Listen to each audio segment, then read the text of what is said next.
Alright, welcome everybody, and let's begin. So it's Saturday, that means it's live critique time. So today we will be hopefully looking at some stuff from you guys, depending on if we get anything sent in. I don't have anything at the moment, which is not a problem. I don't mind sculpting away some more on Android 17 here. I still have a bunch of stuff on my list, but we're kind of getting near the end of this, so I'm hoping the plan is that we're definitely going to be finishing this guy out before the end of the year. We got about, a week left or so here. A little bit more than a week, I guess. A week and a couple days. But, yeah. So if you guys want to get your stuff critiqued live here on stream, type ! critique in chat for instructions. And all that's going to tell you pretty much is just, if I can get this to stay. Jeez, this thing is not wanting to stay up. All you have to do is send your stuff over to me, email follygon@gmail.com, include your Z tool, and we can go from there. I don't know what's going on with this. Alright, I think we're cool. So I'll give some time for some people to pop in, and we can go ahead and get started. If you were here yesterday, towards the end of our stream, one of the last things that we were doing was looking at our face, starting to push a little bit closer to the expression that I can pick up on in our 2D concept.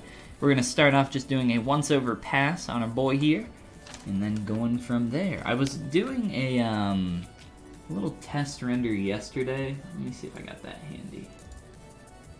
Just a quick test render just to see how this was looking with shadows, and I flipped this around in Photoshop. And I do actually think that the silhouette is matching pretty close to what I want to see in the final image. So I'm pretty happy about that. There are probably just like a few things here and there that if we want to get like really specific, like back here in the bandana, if we want to make these tied ends, I guess you would call them, a little bit closer to what I see here, I could probably do that. But I would like to focus on some of the things here on the list that I already have before we do that. But let me mark that down real quick. Give some more time for some people to jump in here and join us. Chill out, it's Saturday. Got plenty of time to get stuff done. And let me just take a quick look around on this guy.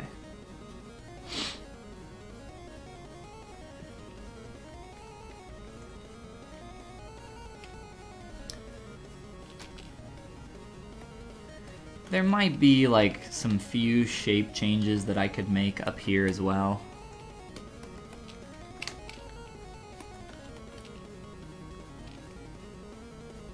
As I can tell, there's a bit of a concave swoop in this part of the fold where mine is more convex. So even little things like this I want to pay attention to. Try to get these things to be as close as I possibly can to what I'm seeing in the concept. This is what I would consider, definitely in that last 10% where you're being a little bit more nitpicky, trying to find those things to be as accurate as you possibly can. And, I think some of these things might seem a little bit too nitpicky to people on the outside, like, oh, it's close enough, right? Close enough a lot of the time really just isn't. And a lot of these little things tend to add up pretty quick. So I'll probably do some more work on getting that headed in the right direction. I think the shirt is pretty good after the changes that we've made. We ended up finishing off, where's Live Boolean? We ended up finishing off a lot of the seams around the shirt, the sleeves, and the pants. So I'm pretty excited that we got that done because that stuff is always pretty tedious and takes a while. Tell me with his introductory hi, as always. What's going on, dude? Tell me he's always the first one in. I think he's got, might have some, either he's just ever vigilant or he has some Twitch notifications set up. Either way, he's on top of the ball. Alright, let's try maybe maybe just a clay tubes a little bit here.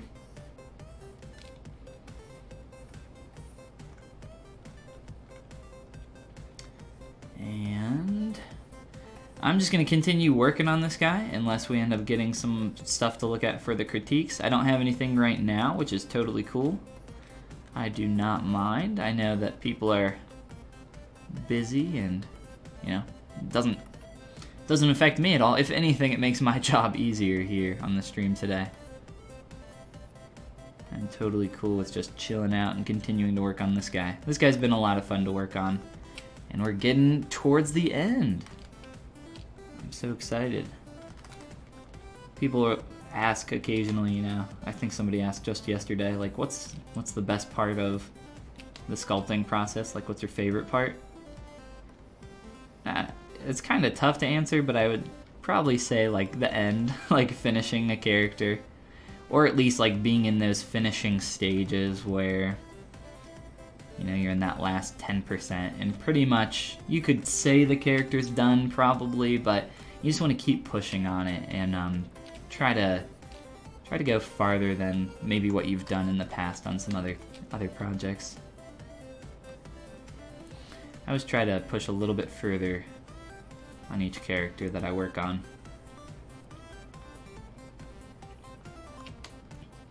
You gotta be careful though, because if you end up kind of working on something too long, you get a little burnt out, you want to move on to something else. That's never any fun. Happens to everybody though. I'm thinking maybe just a little bit more, kind of thinning this out. I'm not sure how I would do that though here in this instance. I think I could maybe just mask this inner area and try to thin it out with my move brush really quick. I would pinch this top edge, but I think that'll end up getting really dirty really quick, so I'll avoid that. And then mask pen with backface masking. Notification. Tell me. Told us the secret. You could have just said that, you know, you always had a watchful eye out. I would have believed you. Always waiting. Just creeping in the background. You have a dedicated computer with my stream page pulled up. It's cool, you know, I get it. Alright, let's continue fixing this mask. And then I'm just going to control click a couple times. Invert that mask. Just grab my move brush and try to... Yeah, this is actually working pretty well. Just try to thin this out a little bit along this ridge. And it's okay if I make it like even a little bit too thin, because you can use the alternative smooth stroke here, which is pretty cool. I'll show you guys that in just a sec. So if you guys have used the smooth brush ever, which is probably anybody that's used ZBrush, right? The smooth brush is really destructive, and it tends to shrink stuff. It tends to like shrink geometry in on itself, and that's never, well, it's very rarely ever intentionally wanted. There are like a few edge cases where you might want that. So instead, if you hold shift and then let go of the shift key while you're still smoothing, it will do an alternative smooth function. It'll work a little bit differently than your normal smooth brush, and it will help to kind of relax the surface instead of shrinking and smoothing it and tightening it in on itself. So it just works a little bit different. It's kind of like a normalization of your surface. It's a little hard to explain, so I'd recommend, you know, getting in and trying it out. So again, you hold shift to smooth, and then you let go of the shift key and keep smoothing. It's really useful in a lot of cases. I almost use it more than I use the normal smooth brush anymore, because it's a little bit better at just cleaning up some of these areas where things get a little too tight. But other than that, I think that's pretty good, other than just fixing up how strong this edge is looking. And that feels already a lot closer. Let's just roll back so we can see the changes there. So we're going from this fat, inflated version, which, you know, this is just kind of some of the changes that I'm noticing there in the scarf. Tightening that in, pulling that up. Looks a lot better. There may be a few more changes we can make to the form here, just to make sure our silhouette is reading the same. Talking about that, like, that edge of the scarf there, it's got like this little bit of a tight concavity in there. I have that a little bit right now. Could maybe push that a little bit further here. Let's try that out.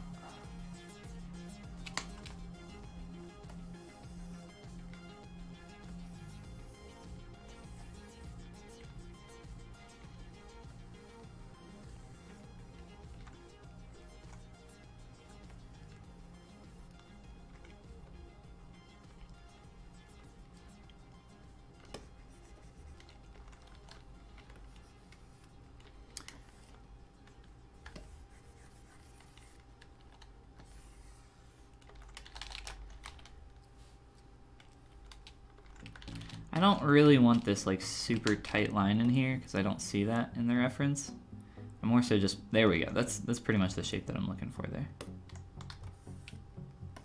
Just trying to get that to curve in a little bit more.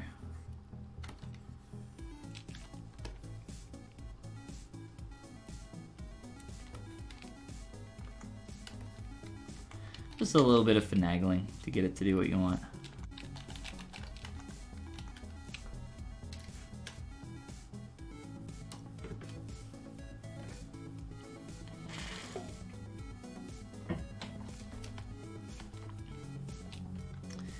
Alright, let's put Andrew up here and see if there's anything else that really bothers us. I guess we could, you know, very quickly take a look at this because it does kind of bother me. The shape doesn't, you know, match as well as we could do here. So let's do an auto groups. And, you know, I think I will... Let's just work on this one first, and I don't really care about the other one quite as much, because it's not really seen from our hero angle. But we might end up changing that as well.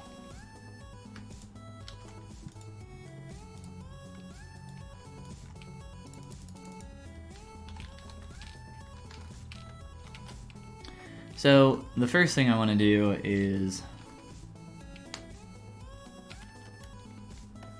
I think, just scale this out.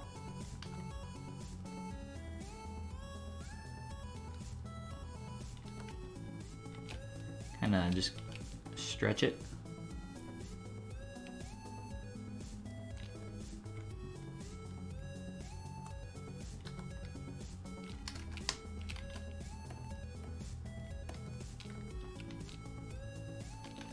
And then just work this shape to get it a little bit closer to some of the stuff that I'm seeing in our concept. I'm thinking that it would be a good idea to widen out this tied up area, and then maybe I can just shift this over a bit to positionally get that a little bit closer to what I'm seeing.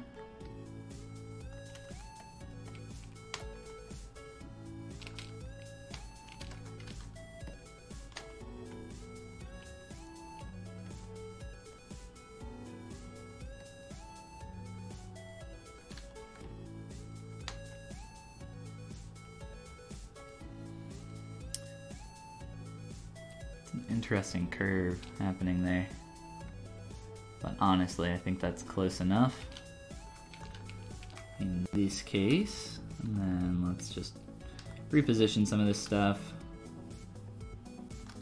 I want it to feel like it's all integrated properly, tying together, even though it's not actually you know, physically tied up. It's just kind of the illusion of it. It's been a while since we looked at this stuff. So I think, I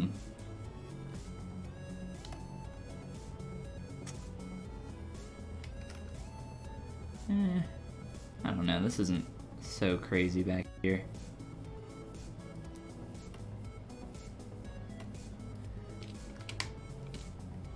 I just want this to feel like it makes a little bit more sense.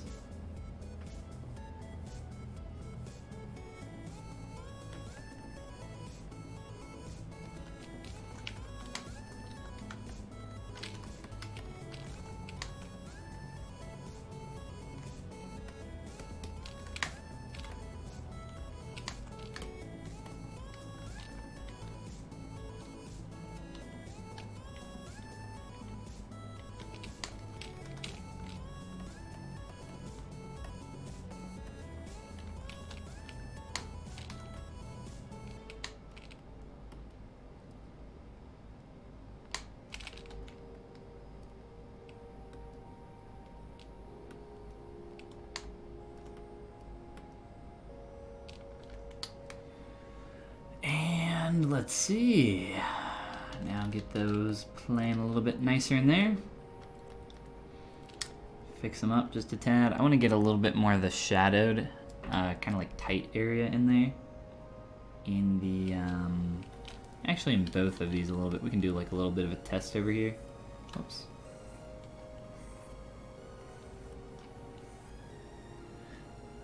Just to start feeling this shape out. I got this backwards.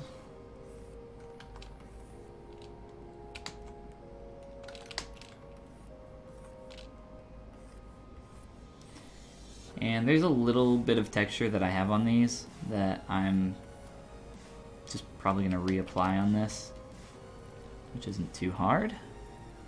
Let's see here. You can use masking very effectively with folds to essentially pull in around specific areas. Speaking of folds, if you guys didn't see, if you're new here or don't follow me on YouTube, I released a new tutorial yesterday. Where's my browser? I released a new tutorial for sculpting seams. So if you guys are interested in that, that's on YouTube/Follygon. You can go check that out. It also comes with a seam brush that you can get on my Gumroad for $1. But you can absolutely do it without that seam brush. You can use a custom brush that you've made, and there's some other default brushes in ZBrush that you can use as well. But it's how I did a lot of the seams on this guy here. It's pretty quick, pretty easy, and I think, you know, if that's something that you're interested in, definitely worth your time. I would highly encourage you guys to go check it out. But let's see, yeah. I think that's feeling a little bit closer to some of the shape there. Get a little bit of a, is my pinch brush broken? Sometimes my pressure sensitivity on my tablet freaks out for a moment. I have to play with it a little bit. If you guys have a mouse with a, whatever those buttons on top that like change your mouse speed, so see how I can make my mouse like a lot faster or, you know, a lot slower. If you use those, it will oftentimes break your sensitivity on your mouse or on your pen. And I bump them on accident all the time, and it's really frustrating to deal with that. And my last mouse did not have that. I got the Razer Death Adder, one of the Razer Death Adders. I don't know what version it is, but it definitely has that problem now. It's pretty annoying.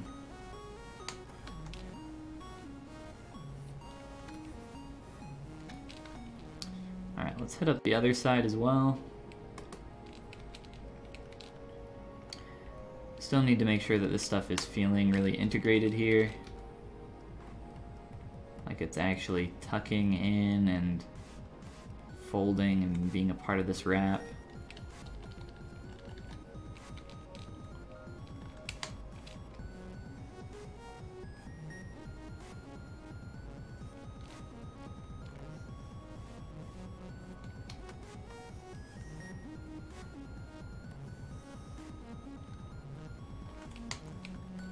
we'll just do the same thing we did on the other side. Maybe make this concavity, this shadowed area, a little bit stronger. One thing that you can do on a lot of these stylized characters, you can paint in certain specific shadowed areas. It's especially effective on the face, sometimes around the brow to darken up the area around there, or underneath the chin, sometimes in the nostrils and ears. Those are some places that I like to do it. It's really easy to overdo though, so I tend to lean on the side of less is more. So in an area like this, where you're starting to get a really dark shadow in a specific area, you could maybe paint some of that in. I tend to let the shadows that are going to be in my render do all that though, if I can. But if there is a place that I can get a little bit of that hand painting light and dark in, I will try to get a little bit of that. For the most part though, these are pretty much all just a solid color with a pretty simple noisemaker texture applied on this, at least. I don't actually normally do a lot of stuff with the noisemaker and ZBrush. It was a lot of fun to play around with, and we got, I think, you know, a pretty quick, decent cloth texture. It's very subtle on a lot of this stuff, but I think it works pretty well. I think if we did any more, it would start to feel, especially like here in this type of fabric for, is that a floating piece of geometry?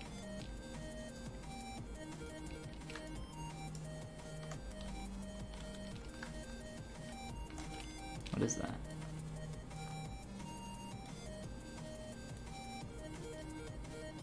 Huh. I don't know if you guys can see that little white speck. Sometimes we get some floaters randomly. But yeah, the texture on here, if we overdid it a little bit more, it wouldn't really feel, I think, like that smooth fabric that you get from a bandana here. Let me put our bandito back up here. Alright, so we'll continue to sculpt this out. Get a nice flow through here. Start to soften these transitions. And voila.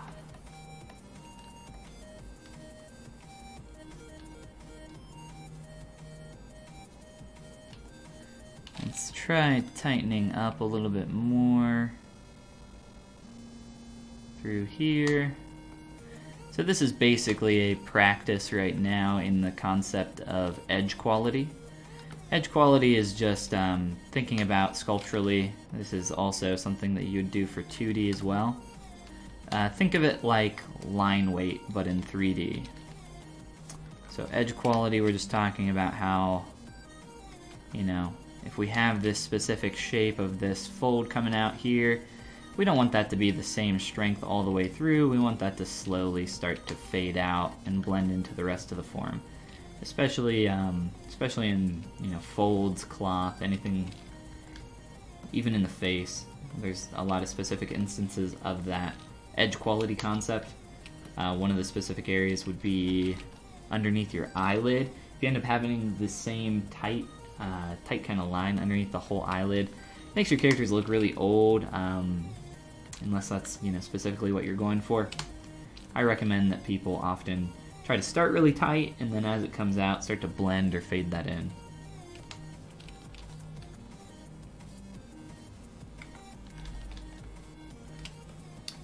Alright, I'm going to reapply my noise, and we can continue on from here.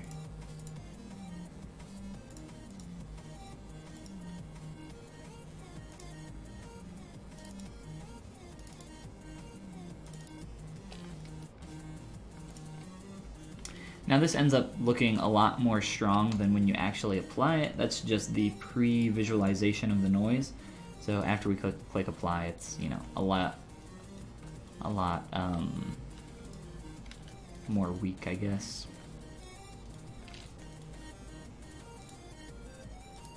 Do the same thing here. Really quick, apply that. Really, it's just to break up the surface a little bit, nothing crazy. And I kind of want to get this back on this part of the mesh, just because I smoothed this out and worked on this for a little bit.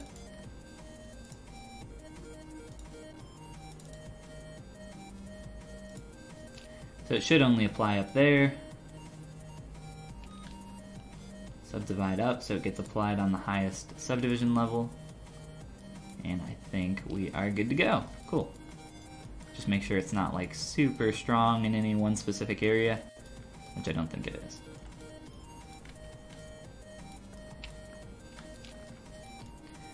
All right.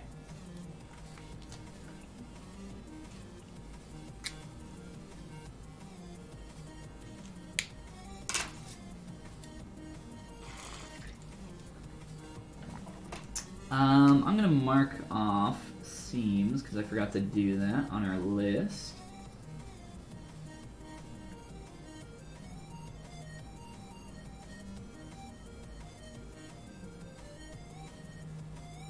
There's only one seam that I was thinking about changing, and it's right here on this shirt.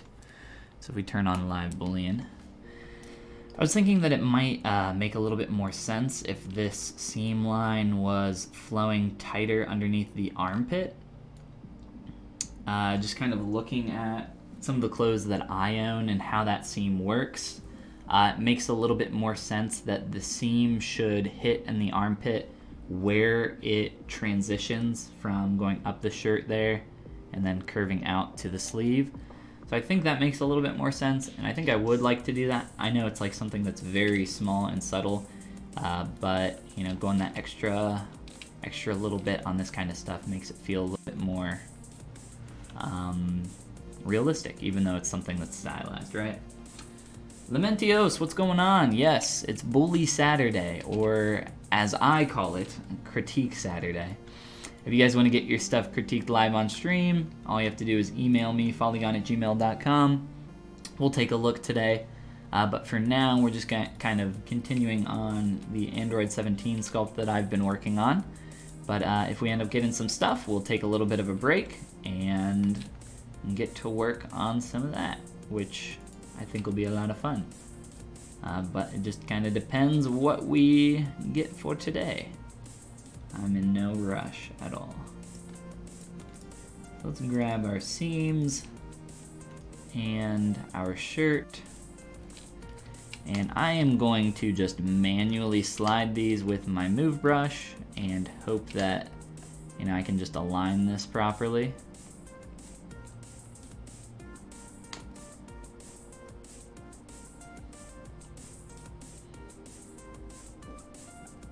If not, I'll just redraw it out, but it looks like it's kind of working okay for now.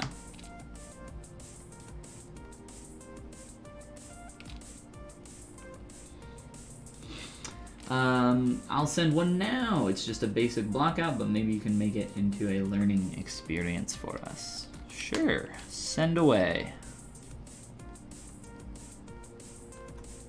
I should actually open up my email so I can check out some stuff.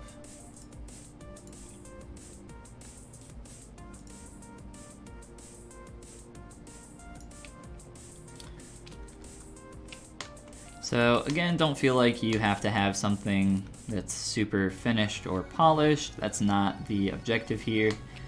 You know, don't feel like you have to be, you know, an absolute professional to send anything in, or an absolute newbie. Any and all are welcome. And it's just about trying to get some new eyes on something, get a new perspective, and go from there. Also, if you guys have a reference for what you're working from, that would be awesome if you could send that as well. Because then it gives us something, you know, a specific goal that we're looking at and aiming towards, and we can kind of push a little bit further in that specific direction. Because a lot of the time, you know, if you just send me something and it's a character that you're working on, you know, I might be able to pull out some objective things that are, you know, good or bad. But a lot of it will also just be, you know, opinion of my personal preferences, and the less of that we have for a critique, the better. The more objectivity we have, I think the better off the feedback will be. So that's why I say, you know, try to be specific with the stuff that you send in. so that we can get a little bit more out of it.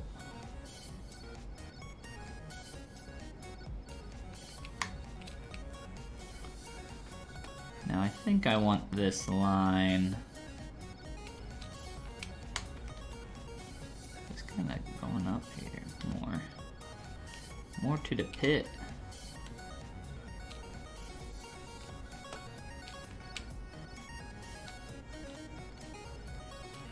And I think that's a lot closer to what I want. Again, this is like something that's very small, very subtle, and it doesn't really change all that much. But I think it makes enough of a difference for me to care. I'll do it a little bit over here as well.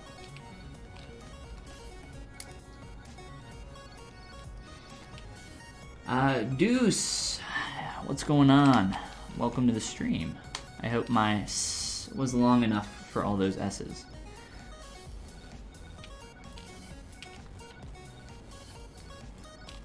Let's get this a little bit more in the pit. Just kind of turn this shape a little bit faster here.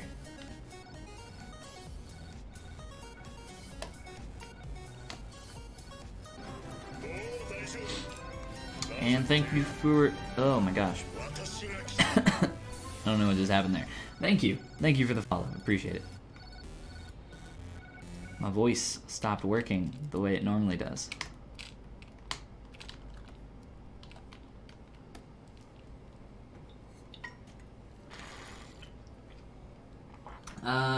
Just checking the Twitch, following you on Instagram. Well, thanks, man. We're doing critiques today, which you already, looks like you already typed out the command and checked it out. So if you got anything, fire away. Lamentio was talking about sending something in. I don't know if they have yet. I don't think he has. Refresh my email here real quick. Doesn't look like it. We're not in any hurry today, though. So I'm just working on my Android character that I've been sculpting on for the past couple weeks now. Cleaning up a few things here and there, and when we get some stuff... Caution Zombies, what's going on? Thank you for the follow, and welcome to the stream. Once we get some stuff to look at, we will do that here shortly.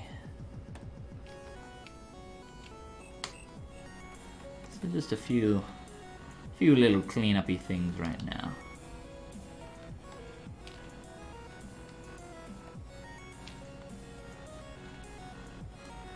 Nothing too crazy.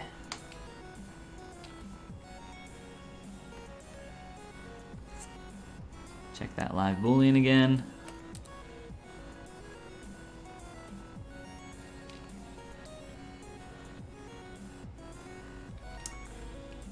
Just need to get that actually subtracting from the correct surface there. And voila.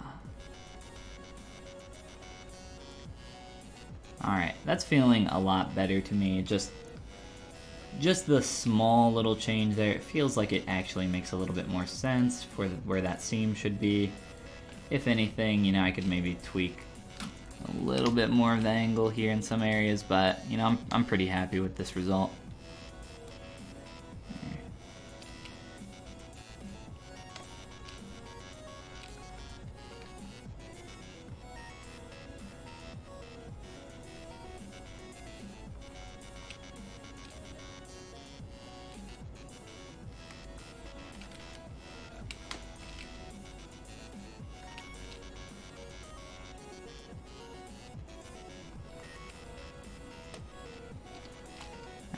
Let's check it out. Cool, cool, cool.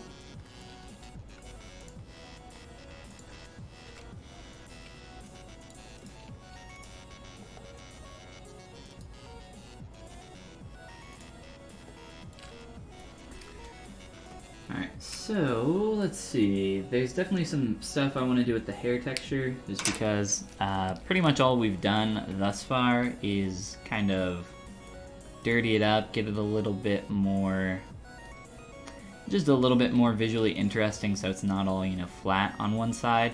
I need to do this to a lot of the internal parts of the hair. A lot of this is still, you know, a little bit more messy than I would like, and I think as I got closer to this side, some of this started shaping up a little bit better. So if we can get a little bit closer to what I'm seeing over here, that would be awesome. So let's take some time to do that.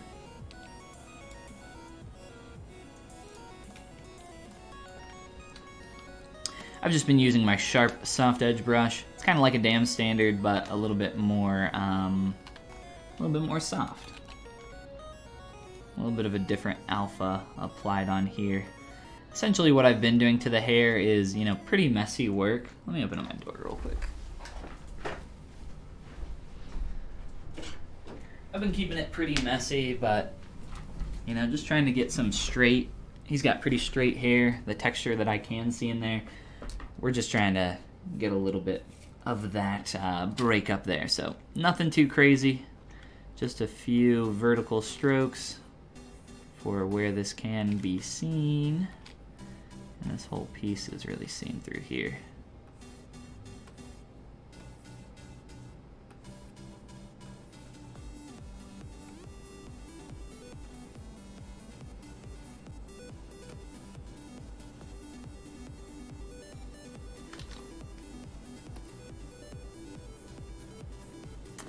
And for something like this, because it's so thin, I absolutely want to keep back face masking on. Back face masking saves your life. Saves you from a lot of terrible, annoying problems later on.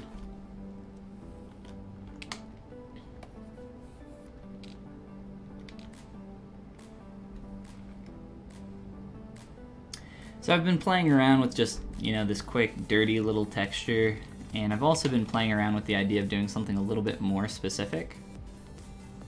I haven't really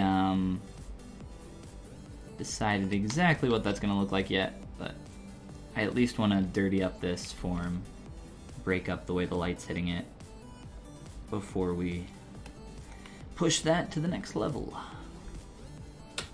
Seagull, what's going on? Android hair golf stick. What is a golf stick?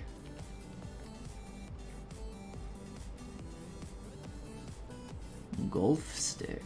Like a golf club?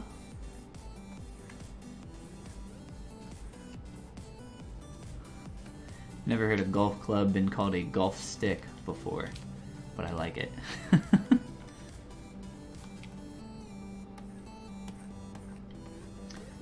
And really we only need to do what's seen here, so just making sure that I'm getting all the way up there.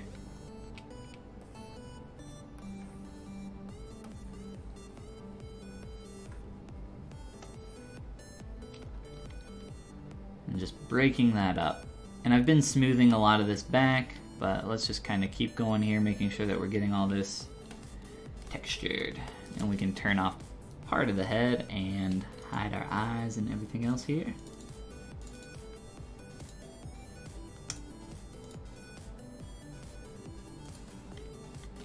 Where are these eyebrows hiding?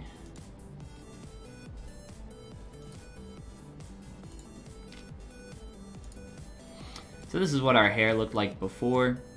The way I started sculpting this was just a block out of these, a single mesh with a block out of this larger shape, and then kind of split that up into some geometric primitives that we were able to really clean up. If I reconstruct the subdivs on these, you'll be able to see that. So really simple geometry, subdivide up. Now we can start really playing with the form there a little bit better. The ones you swing the golf ball with, a golf stick. I've never heard it been called that before. Is that a European Eastern thing? Like what? I don't know. A golf stick. That's pretty funny. I'll work on my dude's anatomy while I ear you. Really nice model you got here. Well, thank you. I appreciate it.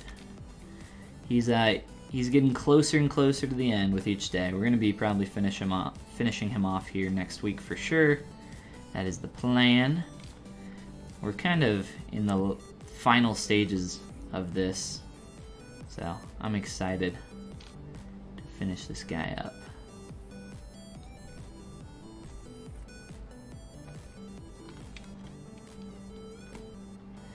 Now back here, it really doesn't matter quite as much, but I do want to keep this like nice clean edge from a distant read kind of flowing all the way through there.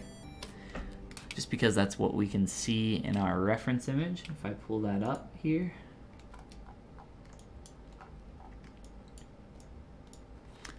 So just keeping that nice flow all the way through here. Getting a nice clean curve. That's what we want to see. I think maybe we'll just get these first, like 3 or 4, and then get this one. Let's actually turn on the head real quick. Can I see this far back? Yeah, you can actually see the backside of a couple of these, so maybe I'll just do them all real quick. I'll try to do a quick texture here.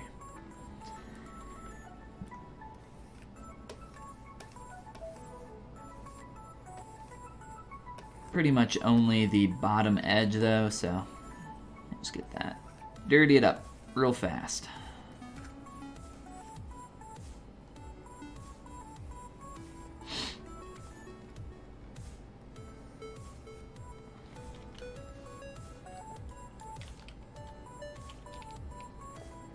Oh my gosh, that's so stupid. Okay. I have a start group set up here, so it turned off all my excess geometry as well. If you click the view icon while you have it not selected, it will hide everything that's under that start group, which is pretty annoying to deal with. But we'll just kind of continue on here. Try to get the rest of these.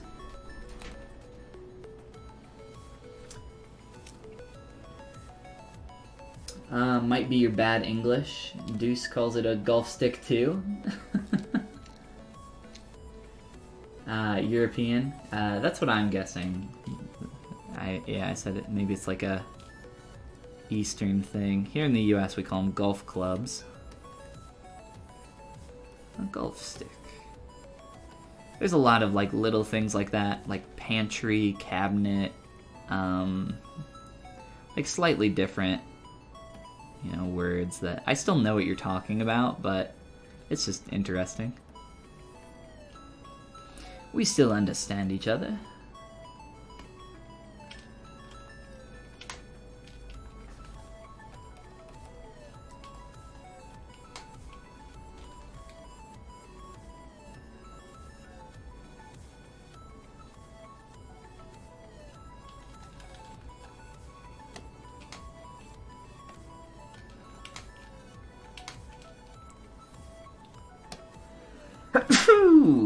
Huh, I'm gonna die. That was the wrong brush. Trying to throw a new tube of Geo on here.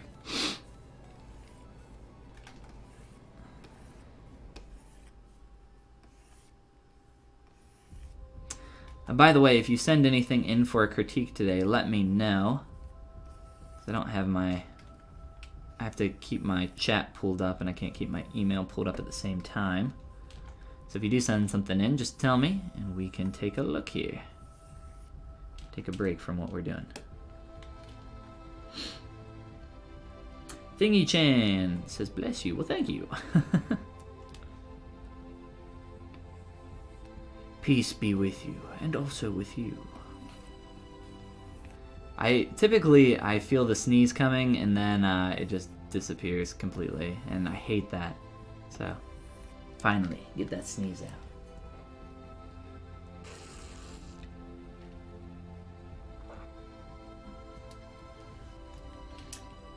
Anyway, that's how the moon came to be.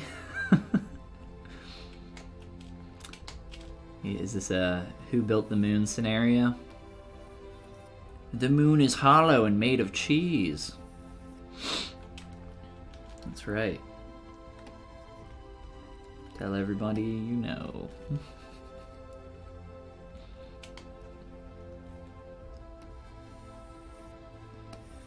Ugh, this boring texture.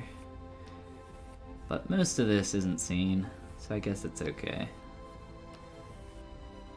Hair is something that I like to really take my time with typically and think about what I want to do. So I'm fine with just getting, you know, some quick straight haired texture on there. for what is seen. And then possibly coming back through with like my Mac cut brush, or maybe just some pinch, and really figuring out some like specific larger chunks that I want to make. Bigger is often better.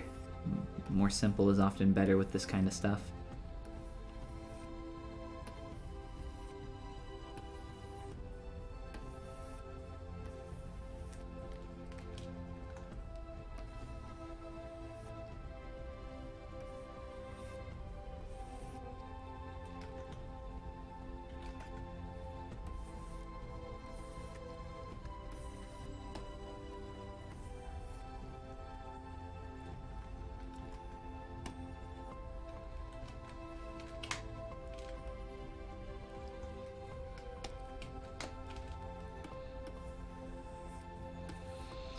That's so much fun.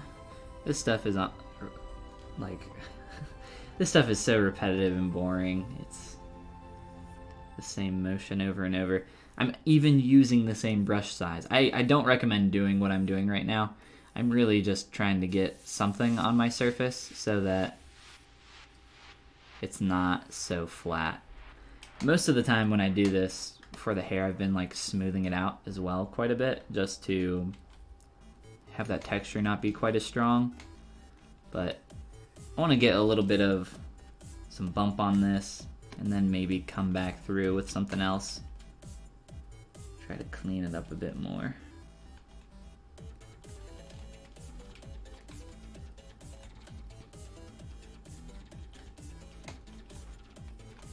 Kind of blocking out the idea of the texture, I guess.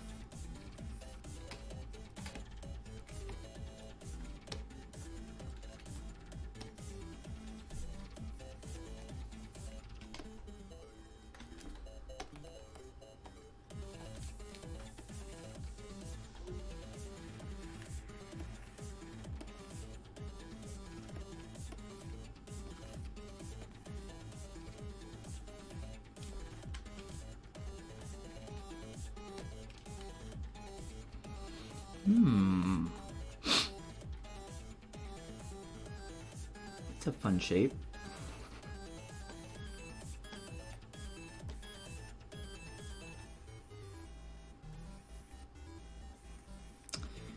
Very quick, very easy. Just lazy mouse. You could do this with like a damn standard brush. If you wanted it to be a little bit softer of a texture, you could just change the alpha on it. Maybe lower the intensity and play with a few modifiers to get a little bit closer to this brush.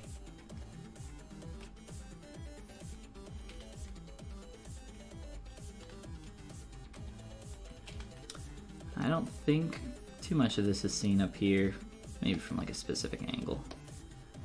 Just cover that up and get this last couple here.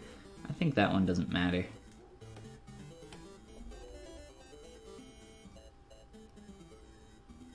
Yeah, so I'll just get this last one here.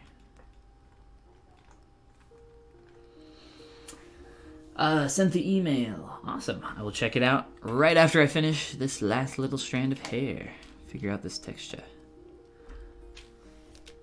It's embarrassing, but how to use the orthographic camera in Topogun? I do not know. I've never used Topogun, but I bet somebody in the chat has, and maybe they can help you out.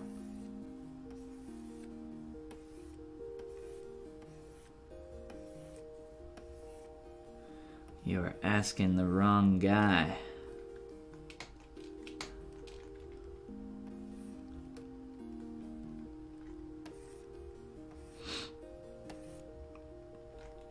And it's not embarrassing to not know things. Everybody starts at the same place.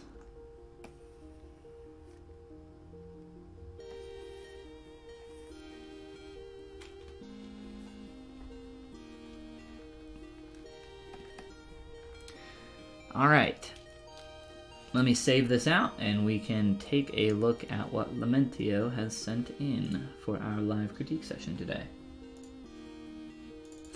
If you guys want to get your stuff critiqued, feel free to send it in. There's still plenty of time.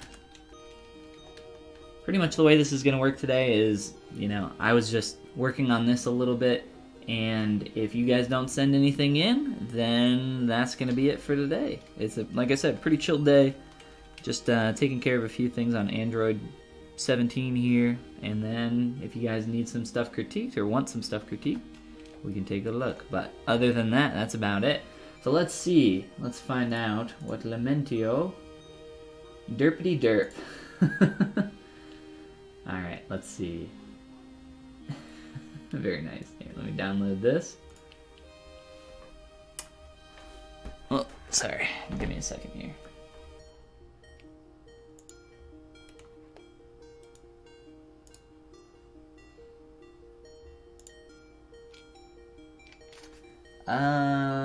Let's see. I was about to say the same. It seems a lot use 3D Coat or Maya for Retapa these days. But yeah, Follygon has been around for a while. But I've heard a lot of good things. Alright. If we can get that to download. Come on, Google Drive. Whoa, there we go. Jeez. Took about twice as long as it needed. Alright, so let me import that. Was it the female body Z-tool, is that right? We'll go back. Yes, female body Z-tool.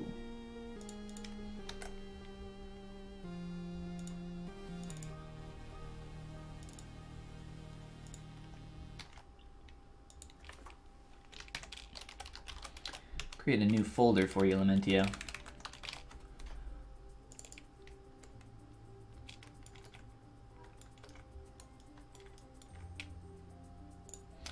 Alright, let's see what we got here. So you didn't send in a reference, so we're just gonna go through here, and you got some stuff in the email. So goal, improve this voluptuous blockout female base. 1, fix the hand shape around the palms. Ooh, those hands. Those hands are nasty. Improve the silhouette, or overall body language, and fix areas around the feet and ankle area. Alright, so there are a lot of things that we can do here, Lamentio. Let's go and open our chat back up real quick though. Seagull is cutting his model in half and won't need the ortho mode anymore. Well, there you go. I don't know, you might be able to find something on their documentation or with a quick Google. I don't know. Like I said, I don't use it, so. It looks like you got all this just Dynamesh together. It looks like maybe you had some separate stuff, or maybe you used, looks like maybe you used Z-spheres to block this out. I'm not entirely positive. But what I want to do is, the first thing I want to do is drop the resolution on this, because the resolution that you have is way too high. So let's do that first. And then, so fixing the hands, improving the silhouette, and fixing the feet. That's what you got here on your list. So I think we're probably just gonna do an overall pass, overall large pass on this. I'm gonna duplicate your model here first. And the thing that I want you to focus on here, like I said, I don't know what kind of reference you're using, so I'm actually not going to use a reference myself as well. So let me just make sure that your settings here for this are normal, adaptive, yep, all that looks good.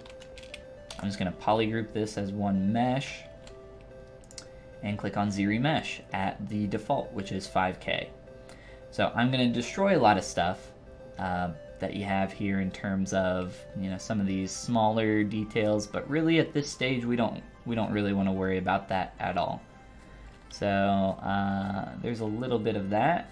Let's go even lower. Quick save, come on. Come on, quick save, go a little faster. Alright. So start off by just Dynameshing this. Again, you don't have a whole lot going on here in terms of reference. So just proportionally, I'm going to start making some changes that I see. If you're going to have this giant butt back here, that's totally cool, but you need to have a lot of weight in the legs to be able to support that kind of larger form. So I'm just going to use my move brush and a few other things, and I'm just going to push that in. It looks like your dynamic smooth is messed up as well. So let me fix that for you. Let me see what the default settings are. Dynamic Q grid is 0. Okay. So I don't know why you did this, or if you just did this on accident, I'm guessing, but I'm going to turn that back down to 0. And that is what I want.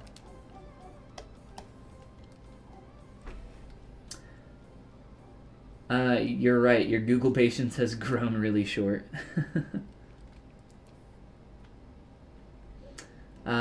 Too much geometry to just start giving volume. I'm not sure what you mean by giving volume, too much geometry. But with this lower res, we'll be able to work on your forms a little bit more and kind of chill out on some of the stuff that we've done here.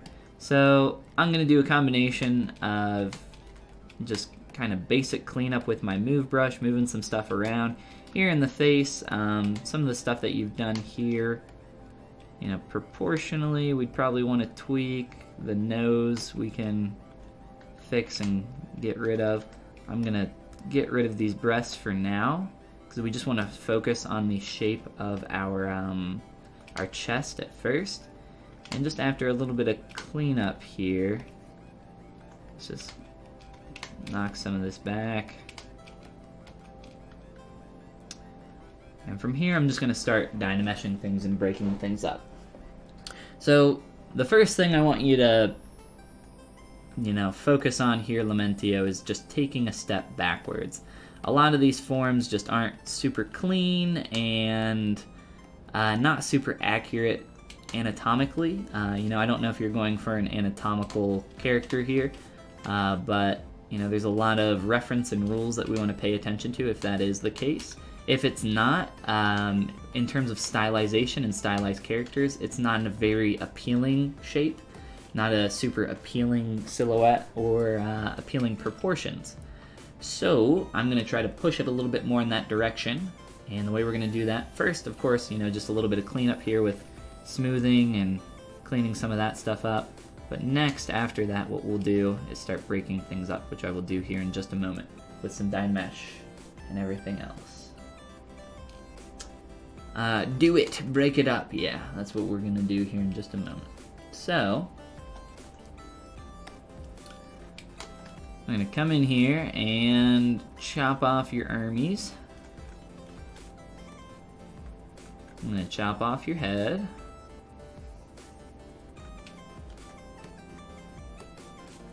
And I'm going to chop off your legs. So now we have 4 separate subtools. And what I'm going to do with these 4 separate subtools is start dynameshing them. What is the scale on this? Okay, your Dynamesh resolution is very, very high. So I'm going to Dynamesh this. Your hands are not workable the way that you have them here. I wouldn't even try to work with these. I would just redo them completely. The palm is, you know, not very accurate to what we would see in a human hand. Try to use your own hand as a reference. Your own hand is very, very good reference. So I'm just going to Dynamesh this and destroy a lot of what you previously have here in order to hopefully clean it up over time. If we're just doing a block out, we don't really want to worry too much about, you know, getting into those additional forms. Even fingers and stuff like that really isn't super necessary at this kind of stage. So just kind of Dynameshing things, breaking them up, using some move brush here, just kind of cleaning up your forms overall and trying to get into more of an appealing direction. A lot of what I'm doing is just kind of based off of, you know, experience and a lot of reference that I've looked at in the past. Like I said, I think I can pretty well tell that you're not using reference, or if you are using reference, I would say that you really just need to take some time to look twice, sculpt once, instead of, look twice, maybe make a stroke, look a little bit longer, make another stroke. In all honesty, you want to really, really focus in and hone in on that reference. Another thing that you can do, if you import an image into ZBrush, or you don't even have to do this, if you put an image behind the ZBrush window, you can use the see-through mode and try to line up your character with your reference to try to figure out the overall basic shapes first. So that's what I'm doing here. We've taken a step backwards so that we can move forwards better. What ends up happening is if you essentially don't get the first stage correct, those big primary blocked out shapes, then anything after that doesn't really matter. It's kind of like baking a cake. If you screw up, step 1 and 2, step 3, 4, 5, 6 don't even matter. Your cake's going to turn out horrible because you've already messed up the beginning. And no amount of sprinkles or icing that you put on that cake will save it, Doesn't really change all the poor stuff that happened in the beginning. So we want to make our stuff in the beginning as good as we possibly can. So I'm just going through again, trying to fix some more volumes, get closer to some anatomical truths here. And also, let's see. Also just kind of pay attention to your silhouette. That's what I'm doing right now. Up in the face, I'm not sure why you did this little sphere dynameshed on the nose. Let me know if you did this with Z-spheres. I'm guessing you did. I wouldn't add a Z-sphere for the ears or nose. During this stage, I highly encourage you to just keep things really simple up here in the face. Just kind of stick with the basic block out. And then later on, you'll be able to get those facial features in there. Try to get the shape of your face down a lot better before you start adding in anything like eyes, ears, nose, mouth, any of that. So for your block out, really, this is, good enough. This is what I would want to see out of something in this stage. Just something clean, simple. Take your time with it.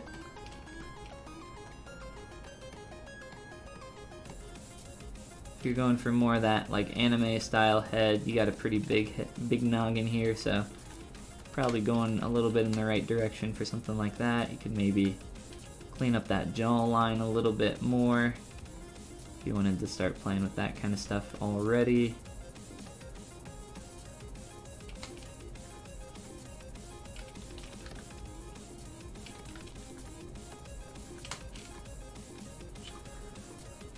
You used IMM spheres for the face. Gotcha. Yeah, I would, instead of doing that, just focus on these kind of larger shapes at first. And then once you're ready, you could add an IMM sphere for a nose or an ear. That definitely does work. I use that very often for a lot of stuff. For a nose, typically I recommend, just start sculpting in the shape and then, carve in around that. Carve in for your eyes and everything else and start doing that. But for this stage, I wouldn't, take it too much past something like this.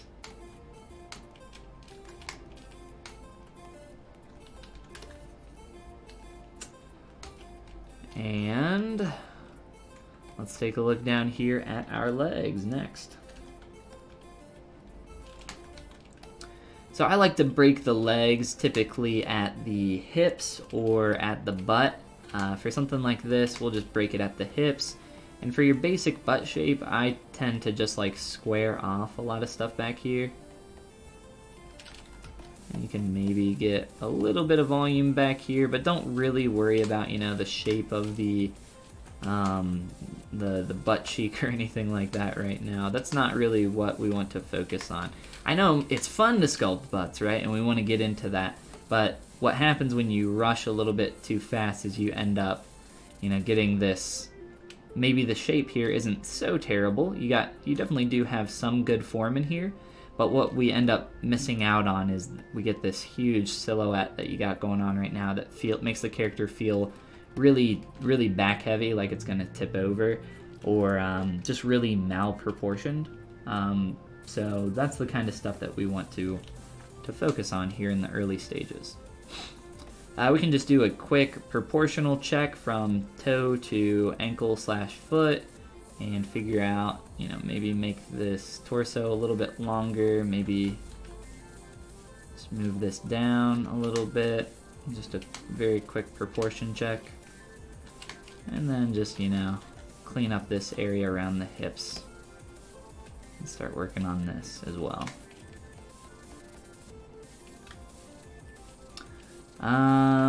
Let's see. Got some more stuff that we can kind of just play with here proportionally. I like to draw a quick line down my back for most characters. A negative line. I'll do this on the chest very often as well too. You tend to get a little bit of a dip in here along the back, but what we want to look for first, we need to change the plane change up here for the chest.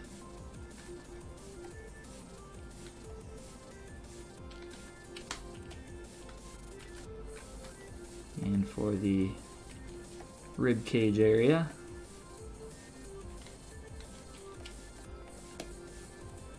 really, I hope the main thing that kind of comes through here is how simple I'm keeping the shapes. And how that's our main goal. Keep things just really simple, simple, simple.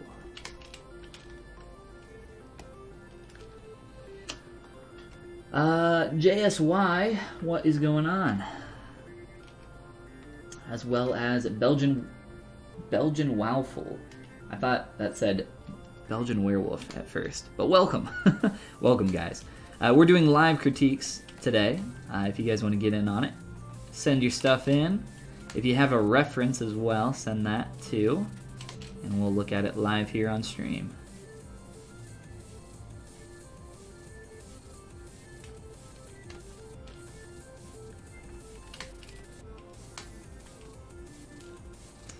Alright, so what I like to do when I'm working on my torso shape Lamentio,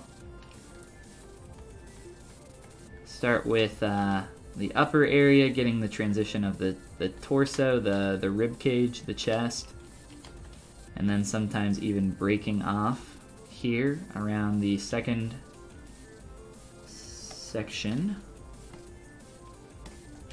And then what that allows you to do is start working on your rib cage here and sculpt that up. Let's just soften this form back here. So what I'm looking for in the back right now, you kind of have the right idea with this tight line that you've built in, but what we want is this kind of 1-2 nature kind of coming down the back for a really basic silhouette.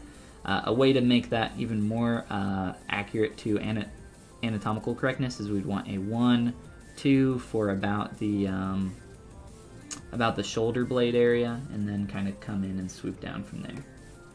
So you can do that by kind of just planing out an area,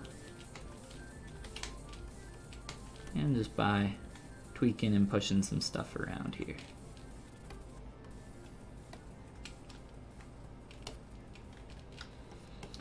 Same thing for your hips. We just want to make sure that, you know, we're getting the appropriate volume in a lot of these areas. So I'll just start messing with that. Probably pull in on a lot of these areas. Let's just jump around here a little bit more. Try to go a little bit faster.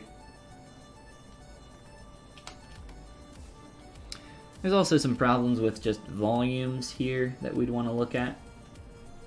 So going into deformation, just using some inflate, kind of make those a little bit more thick. Maybe make those, oh, they shrunk back in. Try to make those a little bit more long. And I'm just gonna chop off your hands.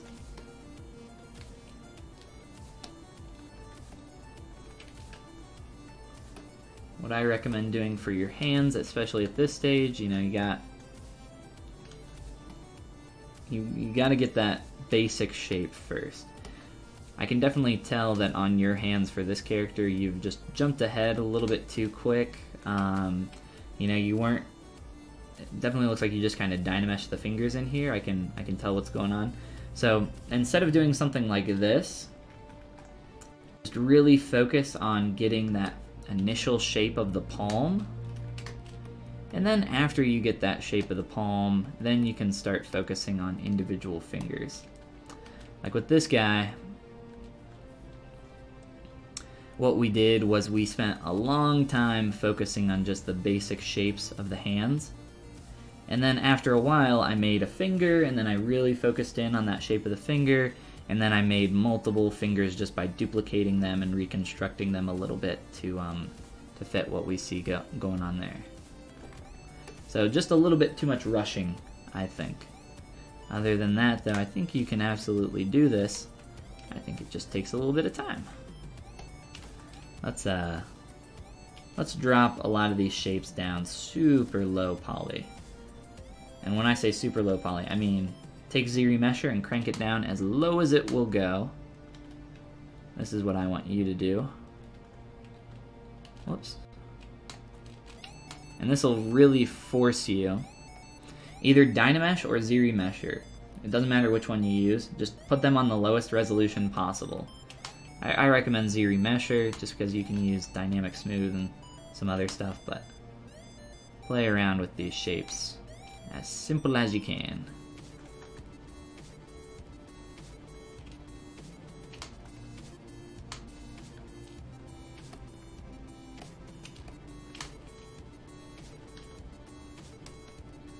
Do the same thing down here on the hips.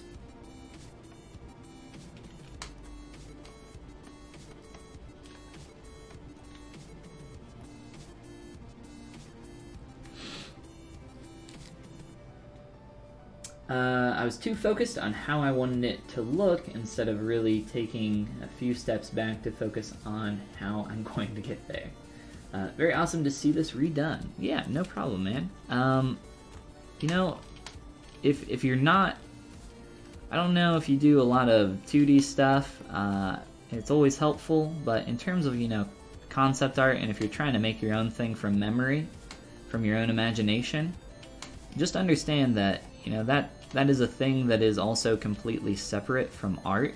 So you really need to kind of assess a little bit about what you kind of want to accomplish with what you want to do. Just because concepting is hard, and not only is concepting hard, but before you can make your own stuff, you need to understand how things work in reality. So even if you want to make something, I'm having trouble rotating this, I don't know why. Even if you want to make something from your own imagination, people that make stuff from their imagination have what's called, you know, an artist library or a mental library or a visual library. There's a lot of terms for it. But the idea is that you've seen a lot, you've researched a lot, you've studied a bunch of different ideas and anatomical differences between different animals, creatures, humans, and then you can apply that knowledge to creating something, even like a stylized character. If we go to my art station here, even for something like this is pretty stylized, but just kind of understanding how the bony structure would work for certain areas, and you know, understanding how to sculpt, you know, skin folds and all this stuff. It's just layers upon layers upon layers of information. And then on top of that, when you try to make something from your own imagination, it's like that reference library in your head better be huge, or else you're gonna have you're gonna struggle a lot. And it's okay to struggle. You know, everybody struggles. You are not special in that. I can tell you that for sure. Everybody struggles a lot. So don't feel too bad. This stuff is really, really hard. It takes a long time to figure out. Alright, so with even just a little bit of time here, we've started cleaning up a lot of the shapes here. I don't even care about, you know, if I've done something in the head here, I'm like, oh, you know, I might want to hold on to that. Guess what? I don't care. I'll just, you know, remesh it. I'll put it down really low. I really want to stress how important it is that you keep your stuff low poly in this stage and just really focus in on these simple shapes. So what we're going to do is we're going to drop everything down to about 0.1, which is about 100 polys. It'll be a little bit higher because a lot of these shapes are mirrored. And then I'm going to go into Z plugin, Transpose Master, T-Pose Mesh. So we got something really low here, and now I can just start pushing and pulling all these shapes around just by themselves. Makes it a bit easier for me to, just focus on the overall shape, proportions of what's going on. These knees look like they are a bit low. I don't really like sculpting my feet pointed down in like a high, unless I'm going to put high heels on the character or something like that. Other than that, it just kind of distracts me proportionally and it feels really off balance. Get those hips swinging forward more.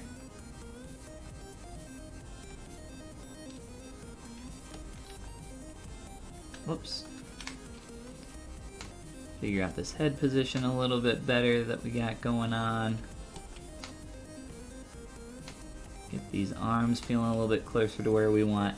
And then you start, building an actual functional base here.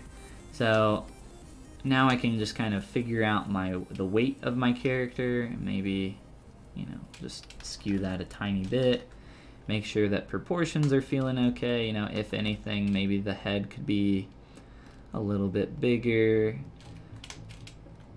And you can start playing with this stuff. It just kind of depends on what you're going for, but the important thing is that we really just focus on the basics. I never posted the image. I'm so bad at posting stuff online. I need to get better at this, but I think I have these here somewhere. Here. So like here's a rough mannequin that I built for a stylized, big, strong character. And, I focused on creating really simple, clean shapes, and everything about these shapes says, like, big guy, right? He's got these small legs, he's got this big chest, relatively, proportionate head for the giant body, giant arms, and it's just blocked out and really quick. And even his pose, he's puffed up and leaning forward a little bit. Even that says, like, that this is a big, buff guy. So if you do want to create something from your imagination, you gotta decide a little bit on some of that stuff and try to figure out what you're gonna aim for. Other than that, it's kind of hard for me to say anything specific other than, my own personal preference and taste. But let's just go ahead and merge down on all these different shapes that we've created. I would not combine these at this stage, absolutely not. If anything, I would split them even more. I'm just doing this so that we can flip back and forth between the two. So in just a little bit, we've gone from this shape here on the left here, this one, to this one on the right. So this is the resolution that I want to see you working in Lamentio. A lot lower, a lot more, clean and simple, easier to control your shapes. And what's great about doing this is that it forces you to not go further ahead in your geometry. So I can see that you've sculpted in some of these secondary lines, and you've broken up the hips here, and you've maybe started thinking about an elbow, and you've done individual fingers, and you've done ears and a nose and knees, ankles. Like, you do not need or want to work on that stuff right now. Not in this stage. What ends up happening is you end up focusing on so many things at once that you can't even focus on what's important at this stage, which is, the big shapes, the silhouette, the stuff that really matters.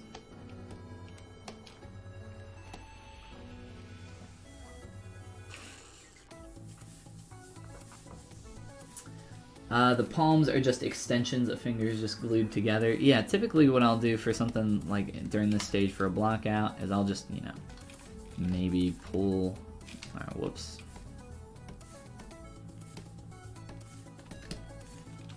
I'll just like pull out a shape or something and like bend it, and that wasn't very good. Just kind of thin them out, taper them. Just figure out like a really simple shape here for my fingers. And then also, you know, looking at reference, super important. You know, not all your fingers are the same length. Just getting some of those basic shapes in there. You know, maybe if you want to pull out a thumb at this really low res, you can start to do that, but I think you kind of get the idea. So from here, this is what I would really try to focus on and continue pushing forward on this character. I don't know if you're going to continue on this one or if you're going to start a new one, but I think the main things to take away are, you know, work low, work simple, find something that you want to create if you're not super experienced in making stuff from your imagination. But other than that, you know, I think I talked about a lot there, and hopefully some of that has been helpful for you, and you can push forward and make some more progress. And I would love to see what you're working on next, whether it's this or another character, but I think that's probably as far as I'll take something like this, in terms of just simplifying it and pushing it a little bit further. Anything else I do here will just be, you know, cleaning up more and more of the form and starting to block out these primary shapes to be a little bit more clean and taken control of. But I think I'll hand it off to you from here, man. So good luck with that. And again, I'd love to see what kind of changes you end up making or where you take it from here. Other than that, I'm gonna go back to Android 16 unless somebody else ends up sending in a new critique for us, which will be my email address, follygon@gmail.com. And we can critique some stuff live on stream and take some time to look at anything that you guys want to send in. Awesome, I will redo a new one so I can go back from the beginning and slow down the pace more. Thank you for the critique. These are super helpful. Absolutely, man. My pleasure. JSY, I sent something through. It's super cool that you are doing this sort of stream. Yeah, absolutely, man. My pleasure. Let me refresh my email. I'm not seeing anything. I highly doubt it went to my spam, but I'll just double check.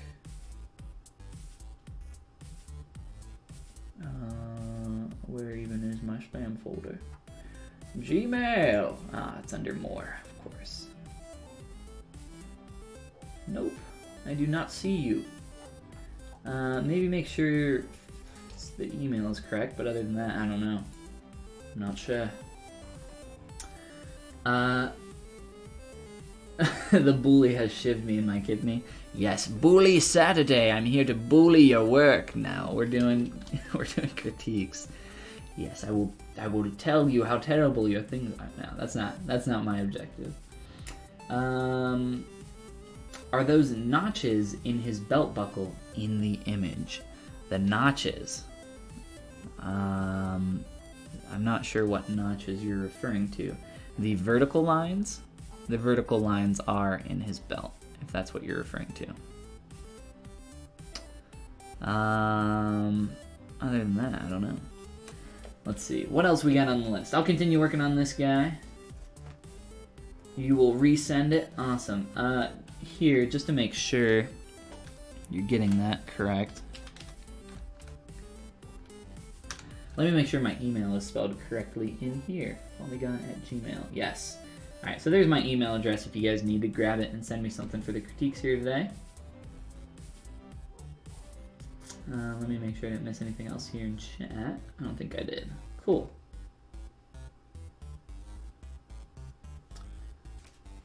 I'm gonna look at something on this guy really quick while I'm waiting.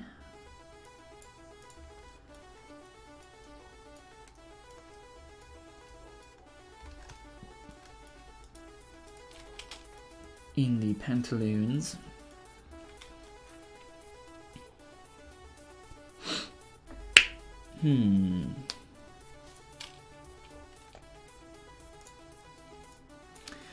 So I just wanted to get a little bit more additional form in some specific areas in the crotchal region. Just something quick. I did this shape really quick previously. I'm not super happy with it. So let me see if I can make some changes here really fast.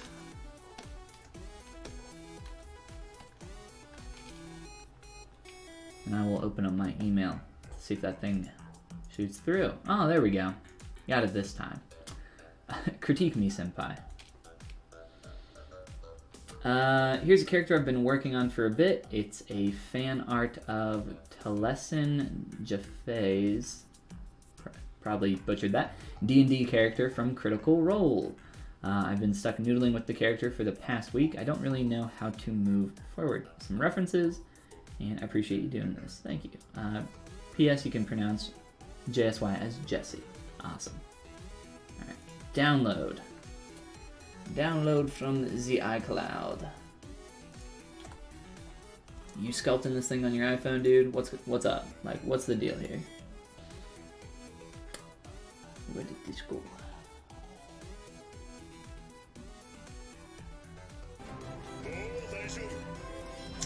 Hey, Molly00000. Thank you for the follow. Appreciate it.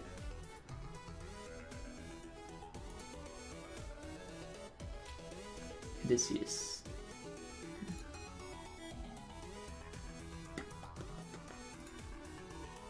Oh, it's a RAR. Oh, okay. I was looking for... There we go. My B.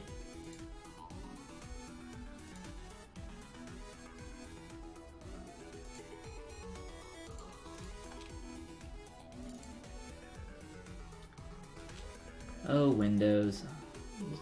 Extract here, yes.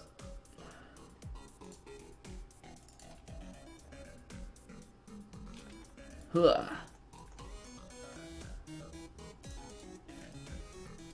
Alright.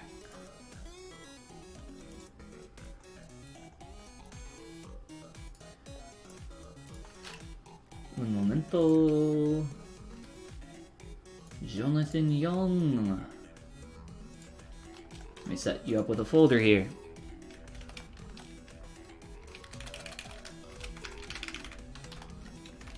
Alright, cool. Back to chat. You compressed it. No problem. No problem at all. It makes it easier to send. Okay, so the first thing I am going to do is I'm going to turn off all the poly paint. And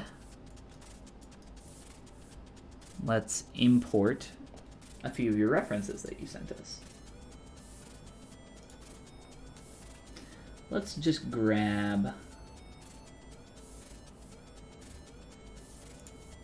I'm just going to grab one here.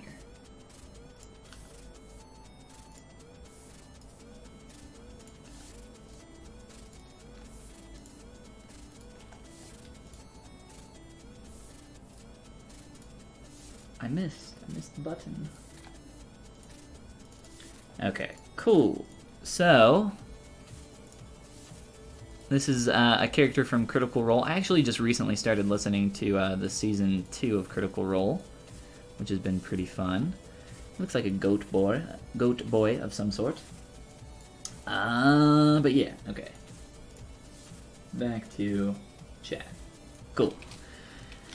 We seem to be good. Let's do a quick little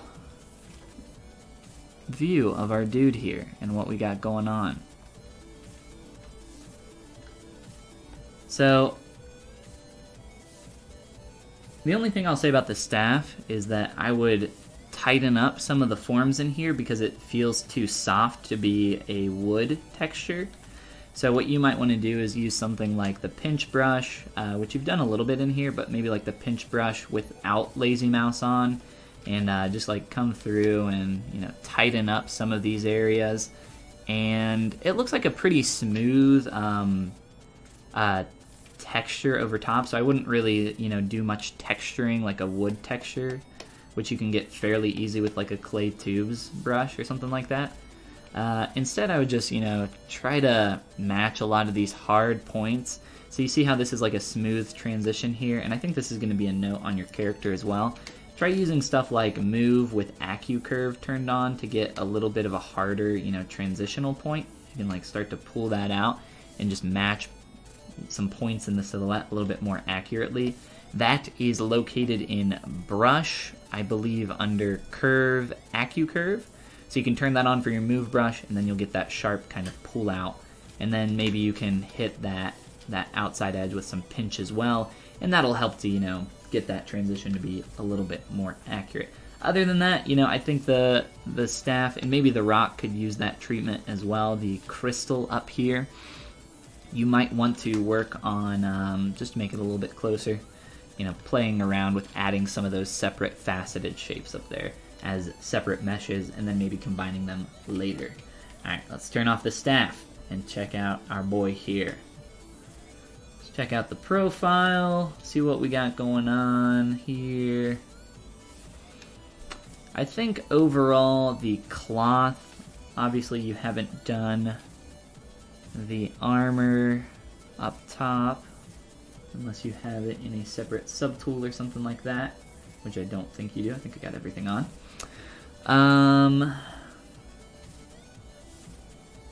I would say when sculpting folds, let's see, this is all hollow, so that makes this a little bit tough for me to work with.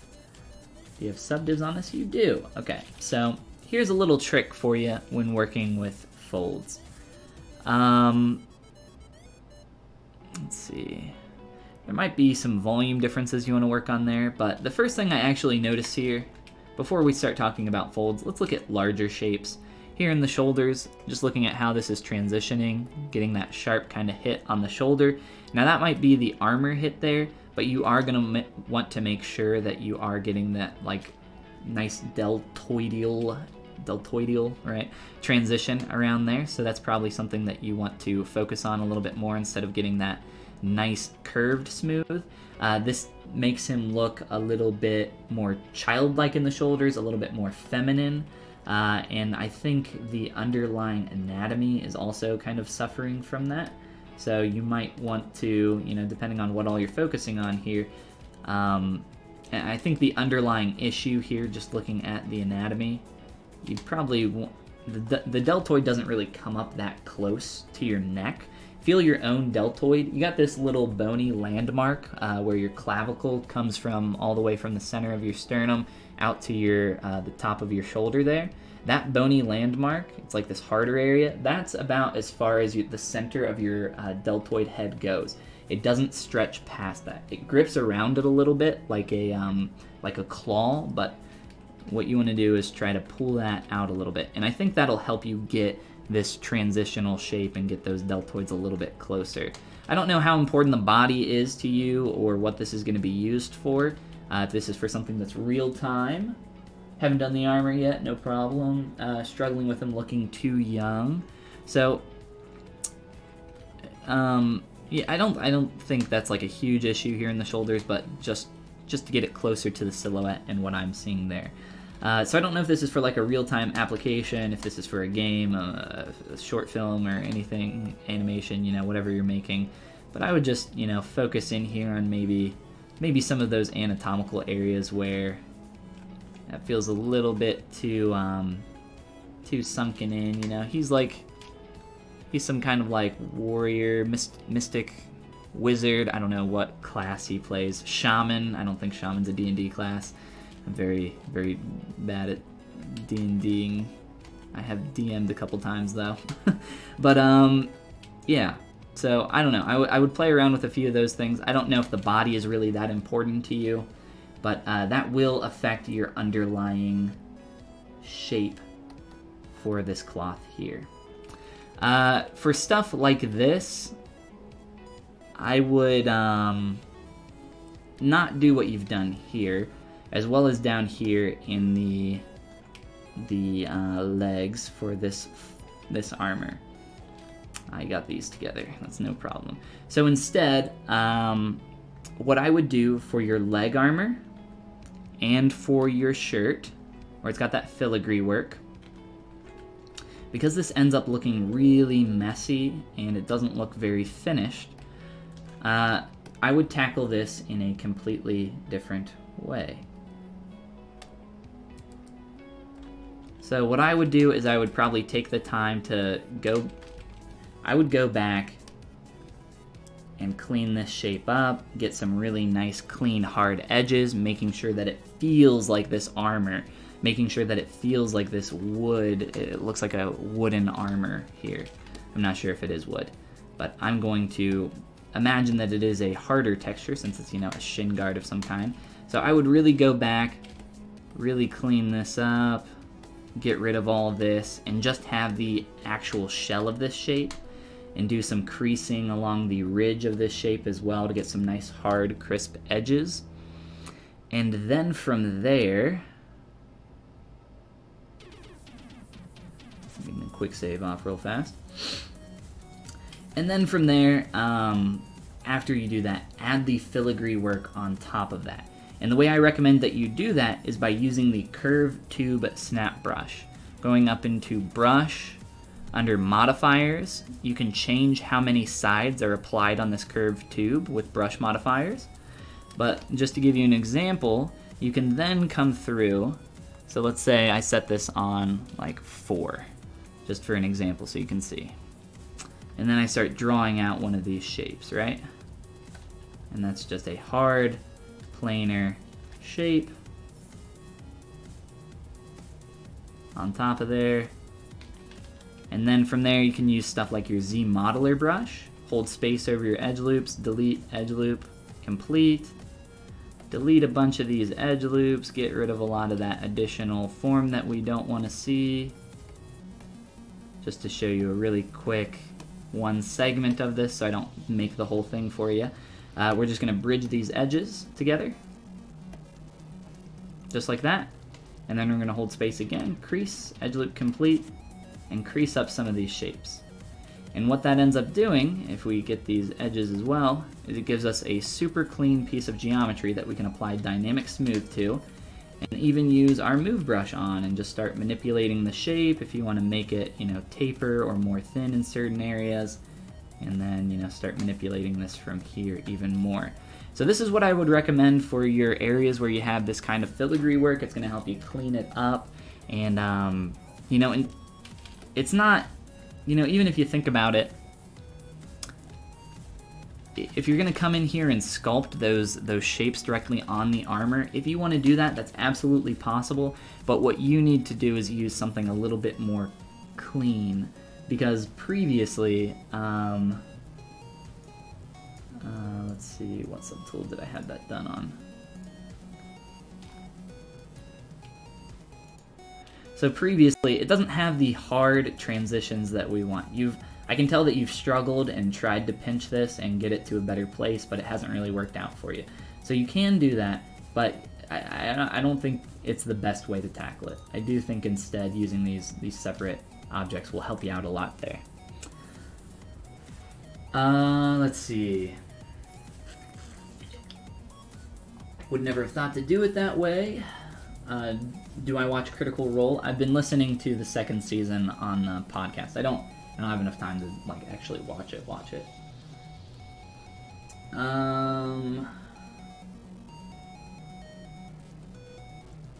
Alright, cool. So that's what I recommend there. I also recommend the same kind of tactic up here, because you're gonna struggle getting that all on there. And just making this a separate object as well, I think will help you out. I wanted to talk about your folds a little bit. So for your folds, you know, I can tell that you've gone through here and just sculpted a few quick strokes with maybe like a standard brush and maybe a pinch, or it looks like maybe just a dam standard, or, you know, some kind of combination of those brushes. And you've started getting some of those forms in there, right? That was just a quick couple strokes with Lazy Mouse. But where it starts to fall apart,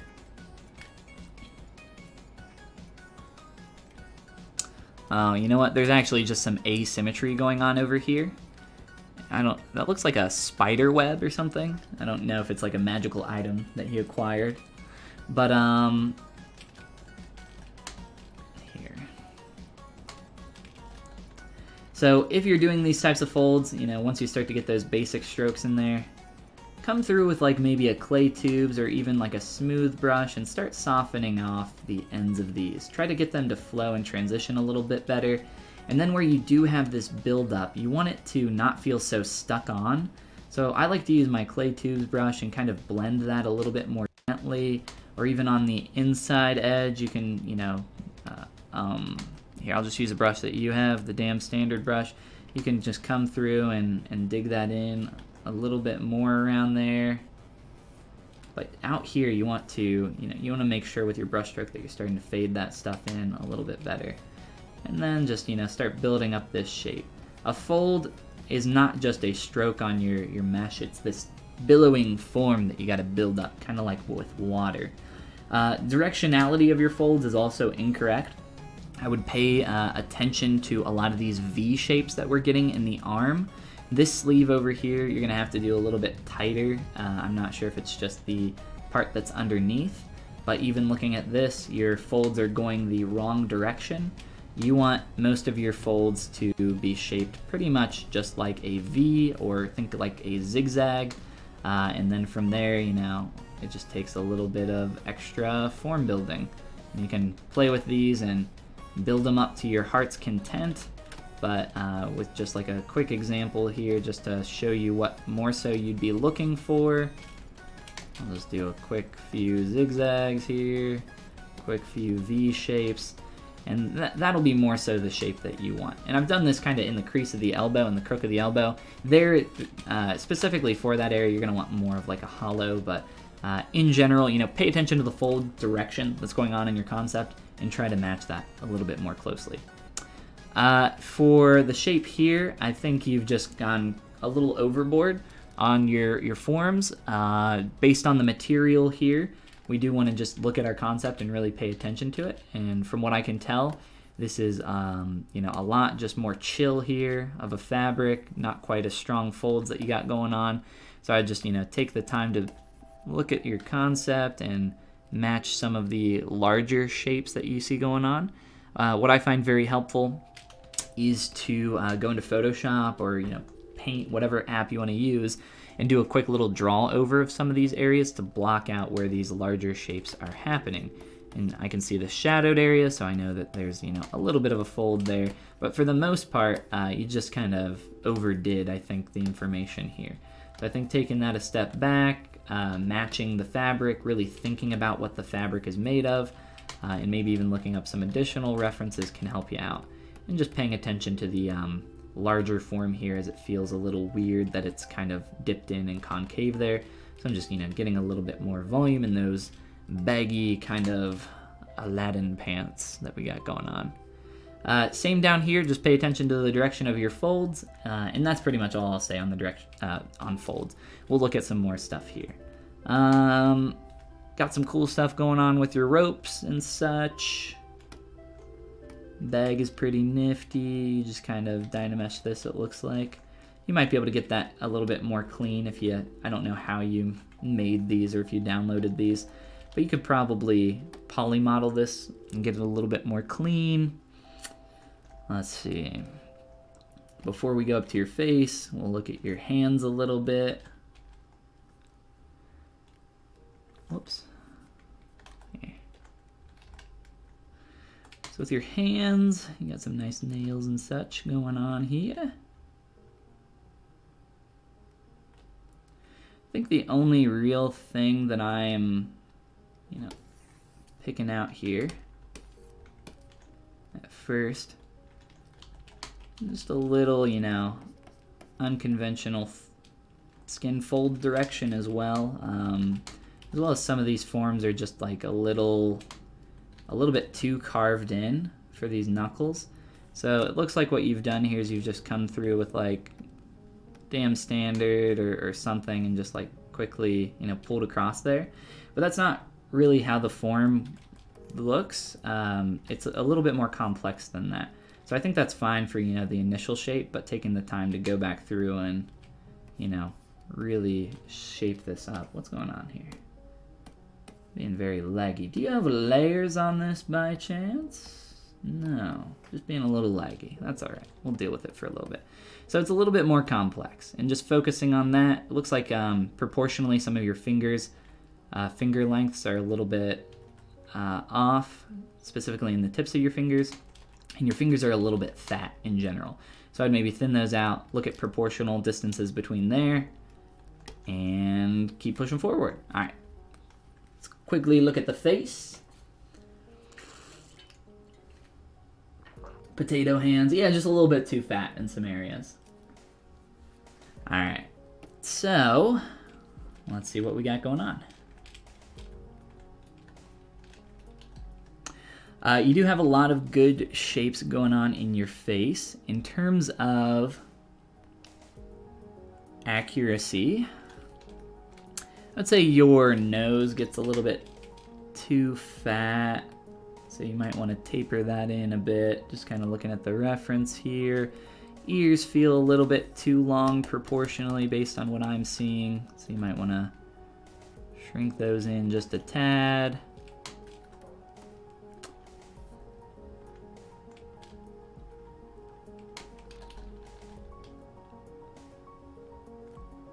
The shape of the fat pad above the lid here, I would try to turn that in and get that flat quicker. If we look at the reference, I know it's really small. You have a zoomed in version I saw though. If I draw my transpose line out, you can see that line of the top of his lid kind of going straight across there, and these shapes kind of blending together. So this fat pad is kind of overlapping there. Just when you do that, make sure that you're not getting too fat through some of this area. So you can do that pretty quickly. You just got to be careful that you don't mess up the rest of your lid shape when you start bringing those together. I think maybe you just got a little bit too much volume in here too. So maybe just kind of trimming that back a little bit, changing the shape. I'm gonna break this a little bit, but just to kind of put it in the right place so you can see what I'm talking about, and just start shaping that up a little bit better to what we're seeing there in the concept. Another thing about your eyes, your eyeballs are sunken in way too far, especially noticeable from the profile, and I'll have more notes here on the profile as well. Just like in terms of general corrective measures, I know your nose, you don't have that typical, nose shape here. It's a little bit flatter, so it doesn't necessarily pull up the rest of the face, but we do want this face to not feel super flat through here. The bony landmarks in the face still appear to be directly the same, and that front plane right there in the mouth seems to be pretty squared off. So we still want that kind of basic head shape that we get, even though the nose is, you know, fairly non-existent. Also just some general cleanup, maybe some pinching that's happening here. I think you could clean that up quite a bit. Pinch up through here, make sure you're getting the correct plane changes in the face. Sorry I broke your nose there, but just to show you where that line is. Flowing up through there. Same thing with your cheekbone here. I'm noticing that this line is, you know, coming down through here, but we also want to get a little bit of that transitioning up through here. And then let's just kind of quickly make some other changes here. I'm going to turn off your facial hair. It's just kind of distracting me. And we can look at your eyes. So eyelids are really tough. You want to make sure that you're defining these pretty well. The top lid is definitely defined a lot better than the bottom. So you just want to make sure that you're getting this correct. So I talk about eyelid order and shape and direction on my streams quite a lot whenever I'm working on eyes. But as a general rule of thumb, really quick, I'll just import something so we can show it off. And this is true for anatomically correct characters as well. This is a stylized character base mesh that I made. For your eyelids, what you really want to see is this nice planar transition where we can see this flat plane of the eyelid. That plane of the eyelid should always be pointing in towards the center of your eyeball. And then talking about eyelid order, it's just the idea that if you draw a straight line out and pull this in, the first thing that should always hit is your top eyelid up top, your bottom eyelid in that middle section, and then your inner eyelid corner, and then your outer eyelid corner. This is true for real humans as well as stylized characters. If you don't do that, it ends up making your eyes maybe like what's happening here with your guy. Feel a little bit sunken in, a little bit droopy, maybe. Get your eyes looking the wrong direction. So what I'm going to do is I'm first going to pull out your eyeball a little bit. And another thing that we want to focus on when we're looking at the side of our face is making sure that we're getting this nice silhouette wrap from the lower eyelid coming down and then wrapping around and out the chin, just like that S curve that I just drew. Wrapping around the cheek and all that. And this is going to depend on the shape of your face, obviously, but there are some things here in terms of just like nice shapes that I'm seeing happening in your concept that we could probably, you know, get in a little bit better, especially along those eyelids. So your eyelids are, your top eyelid is pushed like this, leaning back, and it makes your character's eyes feel really heavy and awkward. So that's something I would work on as well. I'm not going to get in there and sculpt on your eyes because I think it'll take quite a while. Make sure that those eyelashes are matching up pretty well. You don't want this additional curve probably here, this S curve, too much. You probably want to straighten this out just a bit. Like I said, that lash, that lid is looking pretty flat there. Sorry I broke your eyes. Eyebrow shape, you know, I think maybe your brow is just a little bit too heavy, but I think that's more so your eyes being so sunken in more than anything else. So I think once you fix that first, I think the rest of this will start to shape up a little bit better. Not only that, but your eyes are very flat, so you want to maybe do some additional work to pull your corners back and maybe pull your inner corner back, and just make sure that you're getting a really nice wrap between these shapes here. Pay attention to those few things, and I think you'll be headed in a good direction with your eyes. I know there's a lot here, and I definitely broke some stuff, just kind of illustrating some points, but hopefully that has been helpful for you. You know, make sure that you're really paying attention to these like facial transitions in here, some of these shapes a little bit better.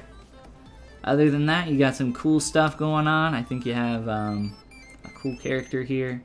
I would like to see it after you do some more work and take it to the next level. But yeah, hopefully those things have been helpful for you. And with that, I think that'll conclude this dude for you. Can I show my Caduceus portrait? Caduceus? Is that who this character is? Not looking for a critique, just for a comparison. Everybody feel free to paste links to your work in chat. Absolutely, I encourage it. Alright, let's hop on back to Android Boy, and if anybody's got more stuff that they want us to critique today, then send her in and we can take a look. I don't know who this concept is by, but if you're wanting to compare it to that concept, I don't know what the character is supposed to look like, but yeah, dude, it's been awesome. Thanks a bunch. No problem, Jesse. Let's see here. Let me open up my browser. If I can click a link.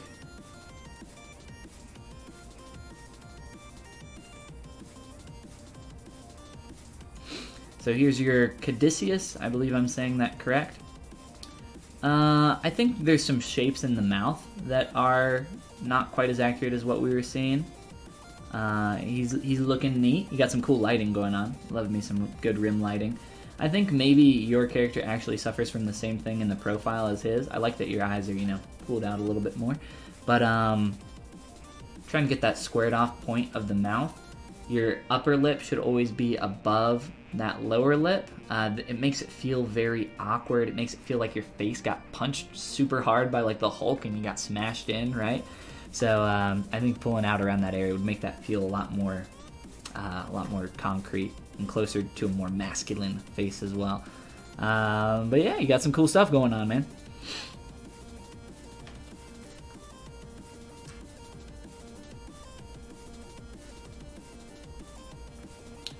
Alright, I was going to work on some pantaloons, and try to figure out what I want to do here. I think I was just going to mask this off, start pulling the shape around. Let's see if we can do that.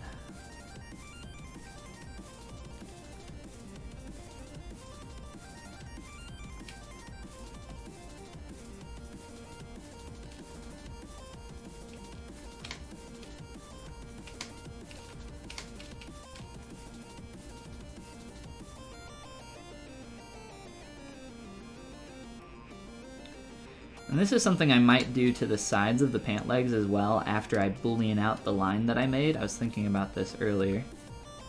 It might be lucrative to do this.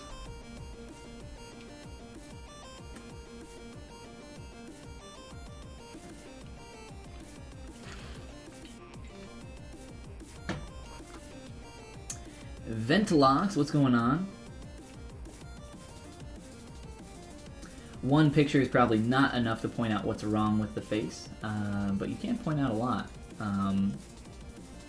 Just Google terrible ZBrush sculpt and you'll you'll find some stuff. We got a front view here. You got some cool stuff going on here, man. I like a lot of the simple, clean shapes. I like the roundness that you're able to get in the face. One thing that you might want to do that I can just tell from the front view, I don't know what you're referencing here. Sculpted in Blender as well, very nice. You might want to try pulling in the corners of the jaw. Try tugging in and pushing in on the corners of the jaw, both of your corners of the jaw, and seeing if that helps the face feel a little bit better. I do like the roundness that you got going on, but I'm guessing from your back view that the jaw is like, I can tell just by the neck here, I can tell that that's like sticking out super far. So try playing around with that. The back corners of your jaw actually tuck in pretty far. You might be able to push in the sides of the head as well. This distance here is pretty large. So maybe just kind of get like a mask going across here, and then push in a little bit on that area. See if that helps out. You got some good stuff going on in your eyelids. I would just say maybe pay attention to that outside corner. I know this is a really tough area to work on, but it just starts to blend out back here, and then your eyeball feels like it's like floating in its eye socket, right? So you want that eyelid to really grip the eye, and then maybe make your eye shape a little bit more round, and maybe get the lens shape on it instead of the inner push. Other than that, I think it's looking pretty cool. You got some fun stuff going on here. I like it. I like it.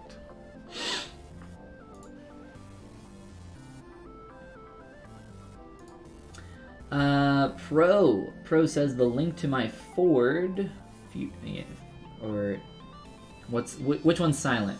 Hold on. Is it Jord or Ford? Like Django, Django. Is it Dango or Django? It's Django. Is it Ford or Jord?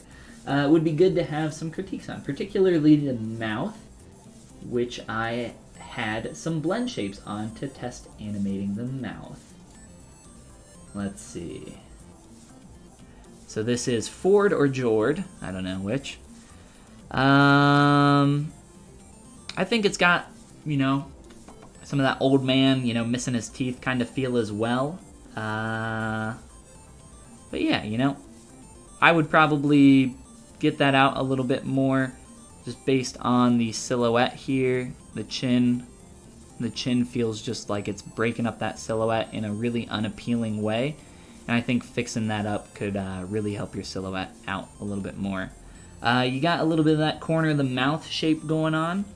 That rounded volume that we want to see. It's just a little bit too dirty through here, so you might want to make sure that you're getting that volume in there. The only other thing that really bothers me is how, just specifically talking about the mouth, there's also some stuff up here in the eyes that I would probably want to worry about, and in the ears for how that's transitioning. See how that's blending right there? We'd want that to pull in a lot more.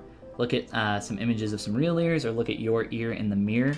And this kind of stretching, I think the way you sculpted this, you maybe like masked it and pulled it out or something. You would definitely want to get rid of that. I would try to get that volume in there a little bit better, a little bit more clean. Maybe look at the muscles around the lips. And then for your jawline, just kind of cleaning that up, getting rid of some of that additional warble and hard line that you got through here. I'm not sure if you creased that on a lower res or what, but I think those few things could help you out. I don't really like how sunken in this is getting right here, because it kind of breaks down anatomically for the bony structure that would be in the upper mouth, and that's kind of what's making it feel like it's missing those upper teeth as well, making it feel like an older man, like right? Gumming his food or whatever. So those few things, take a look, and I think that'll help you out, get you pushing in the right direction, my dude. It is Ford. It is pronounced Ford, not Jord. You never know which one's silent, right? It's like, is it the first letter or the second letter? Ventox. All right, thanks. Didn't notice the jawline at all. Well, no problem, man. Thanks, that helps. Well, no problem, my dude. Keep pushing on it, or you know, take that knowledge and run with it on the next one. All right, let's push in a little bit here. And again, you know, today is meant for you guys, so if you got some stuff you want me to take a look at and critique, you can send in a Z tool, or if you just want to share an image like the last couple people have been doing, that is also applicable. If you guys want to get that stuff sent over to me, just type in !critique in chat, and you'll get some instructions for how you guys can get your stuff critiqued live here on stream today. We've already looked at a couple here. Looking at a bunch of Critical Role stuff. Apparently we're doing Critical Role critiques today. Now I need to sculpt me a Critical Role character, don't I? I feel like I need to jump on this bandwagon. If anyone, I feel like I would do Jester, the tiefling, the blue tiefling. I'm only on, let's see, let me see what episode I'm on right now. I just listened to the podcast. I am on campaign 2, episode 4. So, like I said, I'm not very far in. They're very long episodes. Lamentio says knowledge overload. Oh no. Do you have any of your new hybrid creations in mind? I have a huge list of different fusion characters that I would like to make. It's just a matter of, you know, which one's next. But I'm always looking for new ideas if you guys got any. So feel free to share them. They're referring to, they're back on my desk back here. There's a link down below to my 3D shop if you guys want to at least look at them. They're just a bunch of 3D fusions of a bunch of different characters that I've got printed up in full color sandstone. They're pretty neat. I really enjoyed working on them. A lot of fun. Jester's awesome. Yeah, I think it's a cool character. What type of file does it have to be? I prefer a Z tool, so just come up here, tool, save as, and email me that. That would be preferred.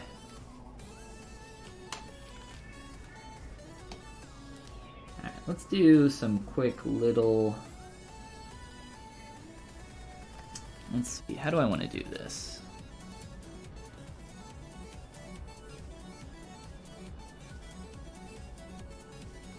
So sketchily.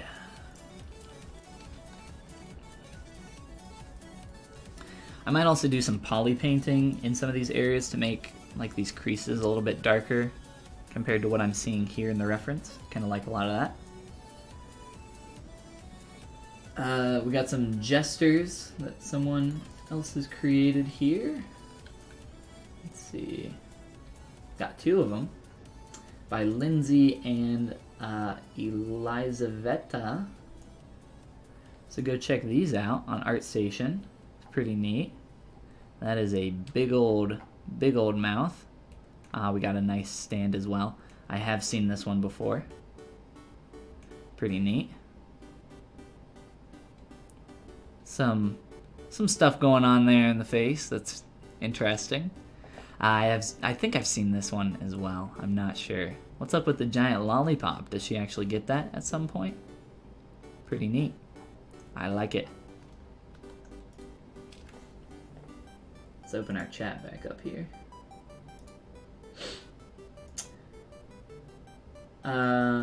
What's it from? Critical Role. It's a D&D live stream / podcast. But if you want the good, you gotta listen to the Mackle Boys. The Adventure Zone.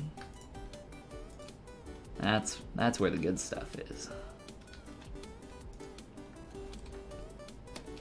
Alright, I'm gonna set up some new geometry here for some quick stitching. Let's use... I'm gonna use my cut seam brush that I actually made I actually made this a while ago, but I actually, if you guys are interested in a cool way to create seams in ZBrush, I uploaded a tutorial on my YouTube channel just yesterday. You guys can go check that out. I also use a built-in brush in ZBrush, but there's also a specific brush here that I've created that if you guys want to grab, it's only $1 over on my Gumroad, which there is a link down below for. Just gumroad.com/Follygon. Come on. Come on.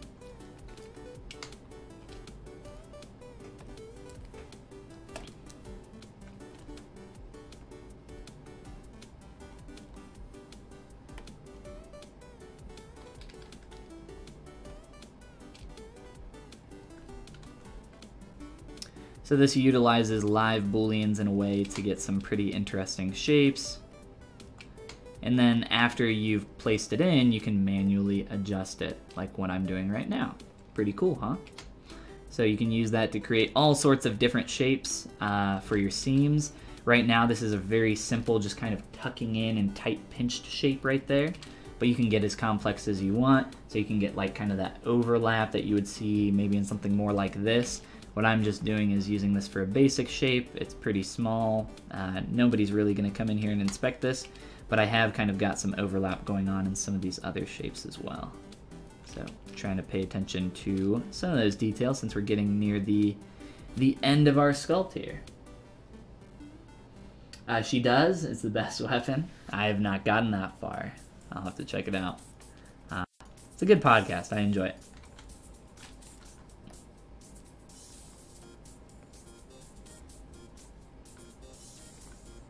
I wish they didn't, I don't know if this like gets better over time, but I wish they didn't roll quite as much, but instead like focus more on the role playing.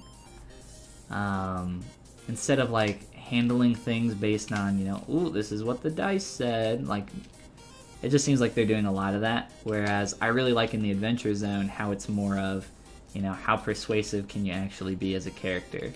Like, how can you actually talk yourself? Because it diminishes the fact that you could come up with this amazing lie and reason for doing something, and then you could just roll a 1, and it's like, oh, okay, well that was dumb, I guess. That was pointless. Why did I even say words? Instead, I could just say, I lied to them, instead of going on like this 15-second dialogue. I don't know if they get better at that, but that's what I prefer. I know a lot of people like the real play, you know, aspect of it, but I prefer the role play. One of them looks a little bit like Holly, sticks from Camera Dice Action. I'm not familiar. Just got here, are we talking Critical Role? We are talking some Critical Role in D&D in general.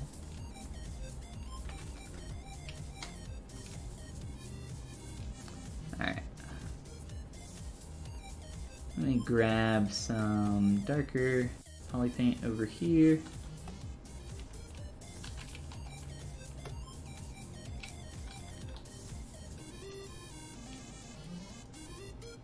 And, you know, I'm going to keep that at the lighter color. But that starts to feel a little bit more concrete in that area. Let me check my email. I think somebody else said they were sending something in. Just make sure I didn't miss anything. I think we're good. I think we are good.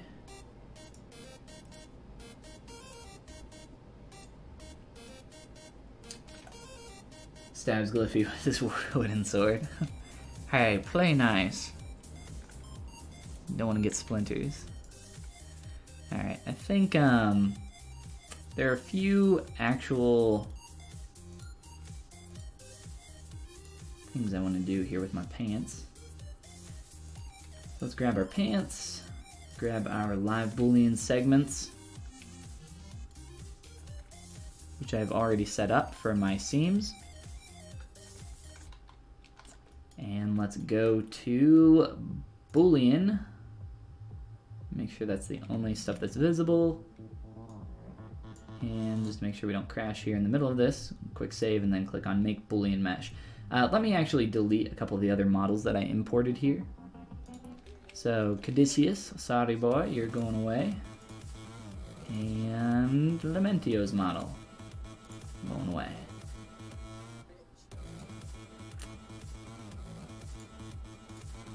Oh, delete all. Might be. And this can go away too.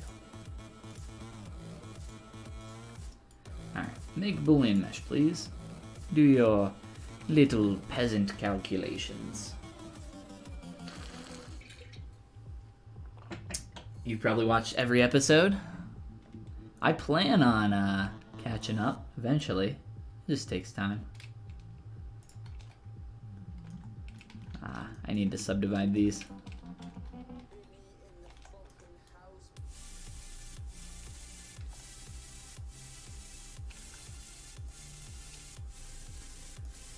So unfortunately, I did get that form, but it's just not quite as high resolution as what I want.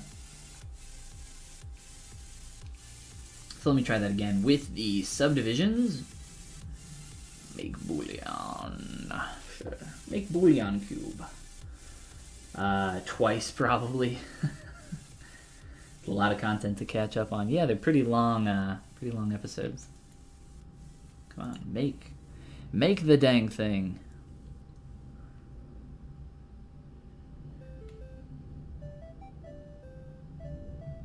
Jesse's jumping off. He probably already left by now. Sorry I missed your message, but I will catch you next time, man.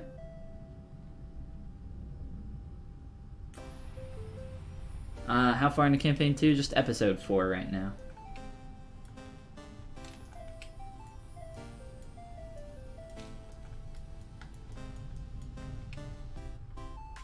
Alright, so let's check this actual geo. Alright, cool. Much better. So now I'm just going to append. Grab that, grab my new pantaloons. Now if I'm just rendering this, I don't really need to do this, but I like to have physical form for a lot of this kind of stuff. So let me delete all that extra stuff. I have this saved in another file, so I'm perfectly comfortable deleting that.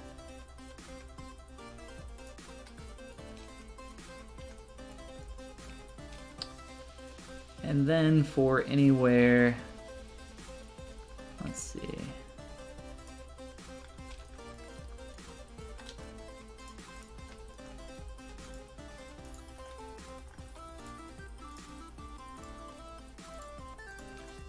Let's grab some quick poly groups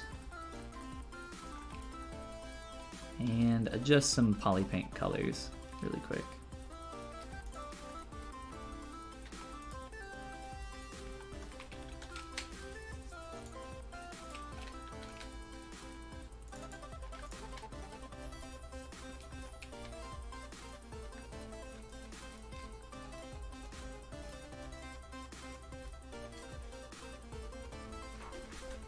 Your lips are sealed. I actually don't mind spoilers at all. They don't bother me like at all. Like you can feel free to talk about it. It doesn't hurt my feelings. I know there's a lot of people that like care about spoilers. I just don't care. Like it doesn't make the experience any less. Like it doesn't.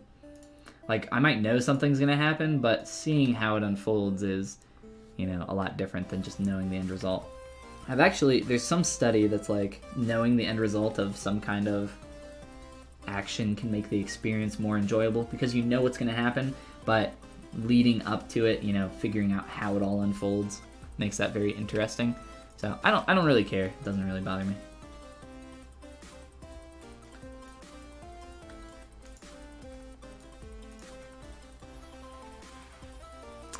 Alright, let's check our list of all the fun things we want to do. Towards the end of our last stream, we worked on the expression a lot, and we've come a long way. I kind of want to play with the expression some more, especially the mouth. because I kind of did that pretty quick. And then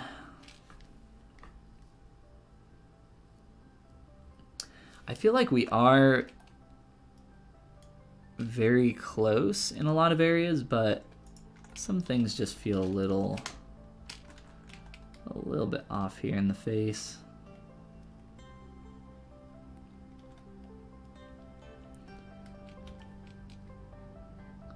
Just that wrap here kind of feels a little awkward from any other angle other than that correct view, that hero angle there. So if there's anything I can do to fix that, that would be awesome. The problem with this jaw, I have a little paint over here somewhere. It just got very bright.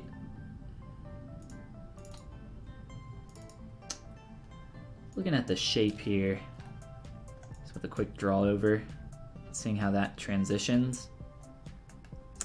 It's a little strange, so I've just been trying to figure out how I can make that work a little bit better in 3D. We haven't really done too much to the expression. We've only worked on this for maybe, I don't even know if we worked on the face for like an hour yesterday. Probably around that amount of time.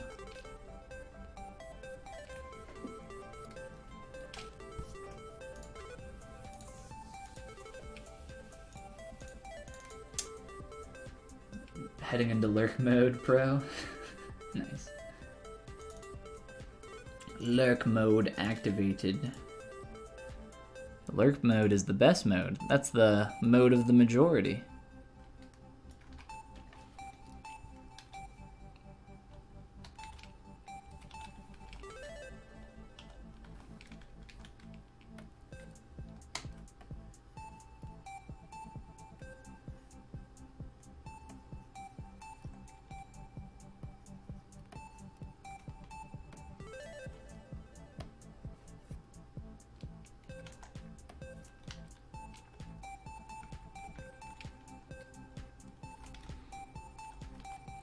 So I'm just sampling a couple colors.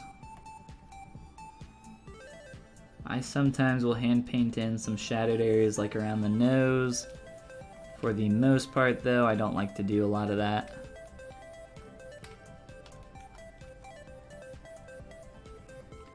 His ears are going to be kept very simple.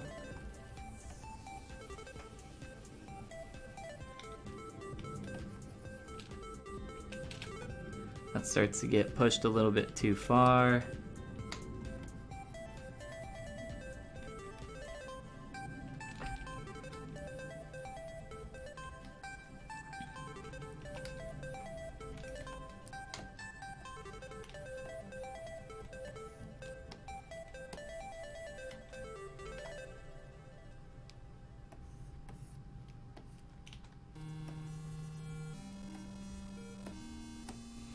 It's very easy to like push this past its breaking point.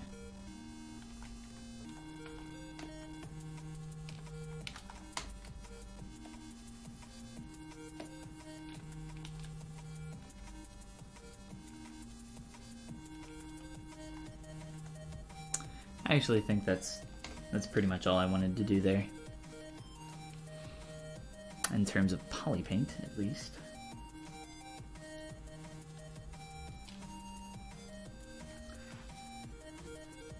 Okay, I sent you something to critique, but forgot to mention what to critique. I just want some tips on the face.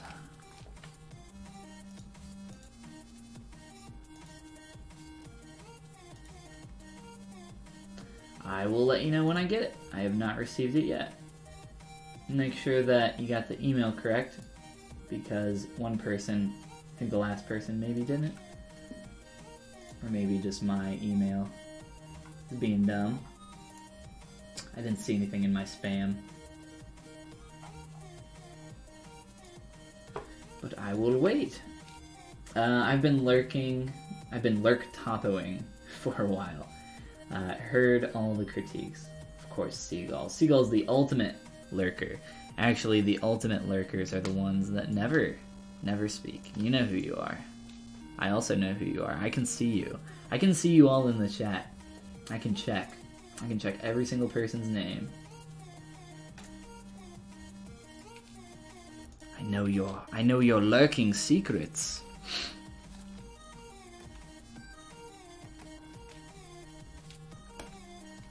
It's okay, guys. I lurk too. Lurking's where it's at.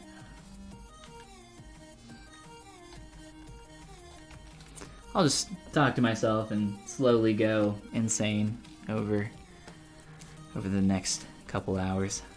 It's pretty much what I do every stream. You figured me out, yes. Hands up, Kook and Milk. I gotcha. Got you right where I want you.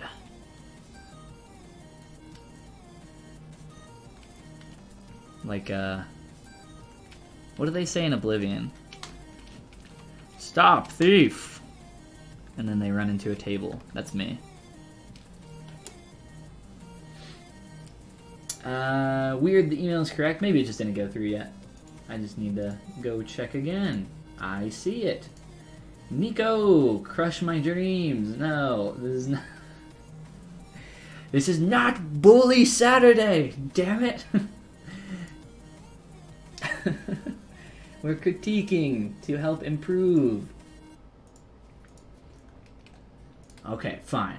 I will crush your dreams. No. What was the name of your OBJ? Be honest. Be honest. Alright. I will be as honest as I can. Nico, I will create a new folder for you as well.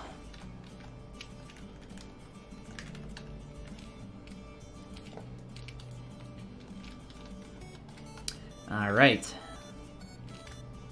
Let's check it out. Let me save this guy really fast.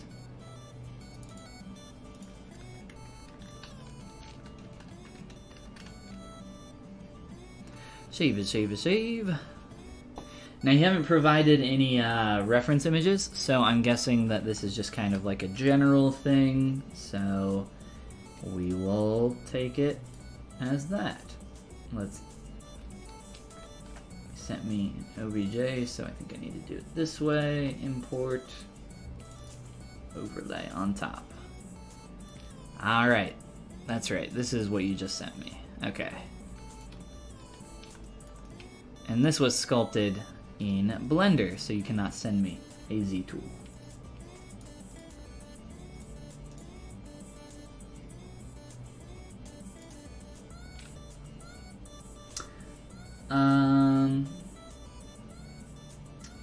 Totally stealing his techniques. Definitely a bully Saturday. He even called me a thief. Alright, so really quick, let's just run in auto groups here so I can get everything split up into some separate subtools. I'm just going to do a split hidden on a few different things.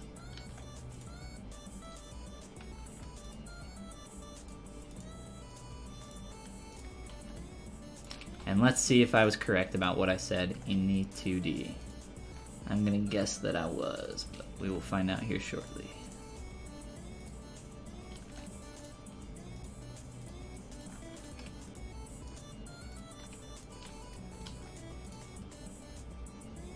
Alright, and I'll just leave the hair as a singular piece. I'm actually going to turn the hair off, and we'll focus in here on the head. And I'm going to turn off perspective and turn it back on a couple times. We'll kind of jump between the two. So, the first thing, so definitely that jaw line, you know, that jaw sticking out really far comparatively to your neck. I don't know if you're going for realism or some like stylized realism, so I'm not going to really like comment on that kind of stuff. But what I will comment on is just like some general things that we can do to clean up your character and clean up some proportions and anatomy and push this to a more appealing level. Alright? Alright. Let's get in and do some quick remeshing just so I can work with this a little bit faster and easier. I'm just going to remesh your head using ZRemesh, get that down pretty low, and yeah, we'll go from there.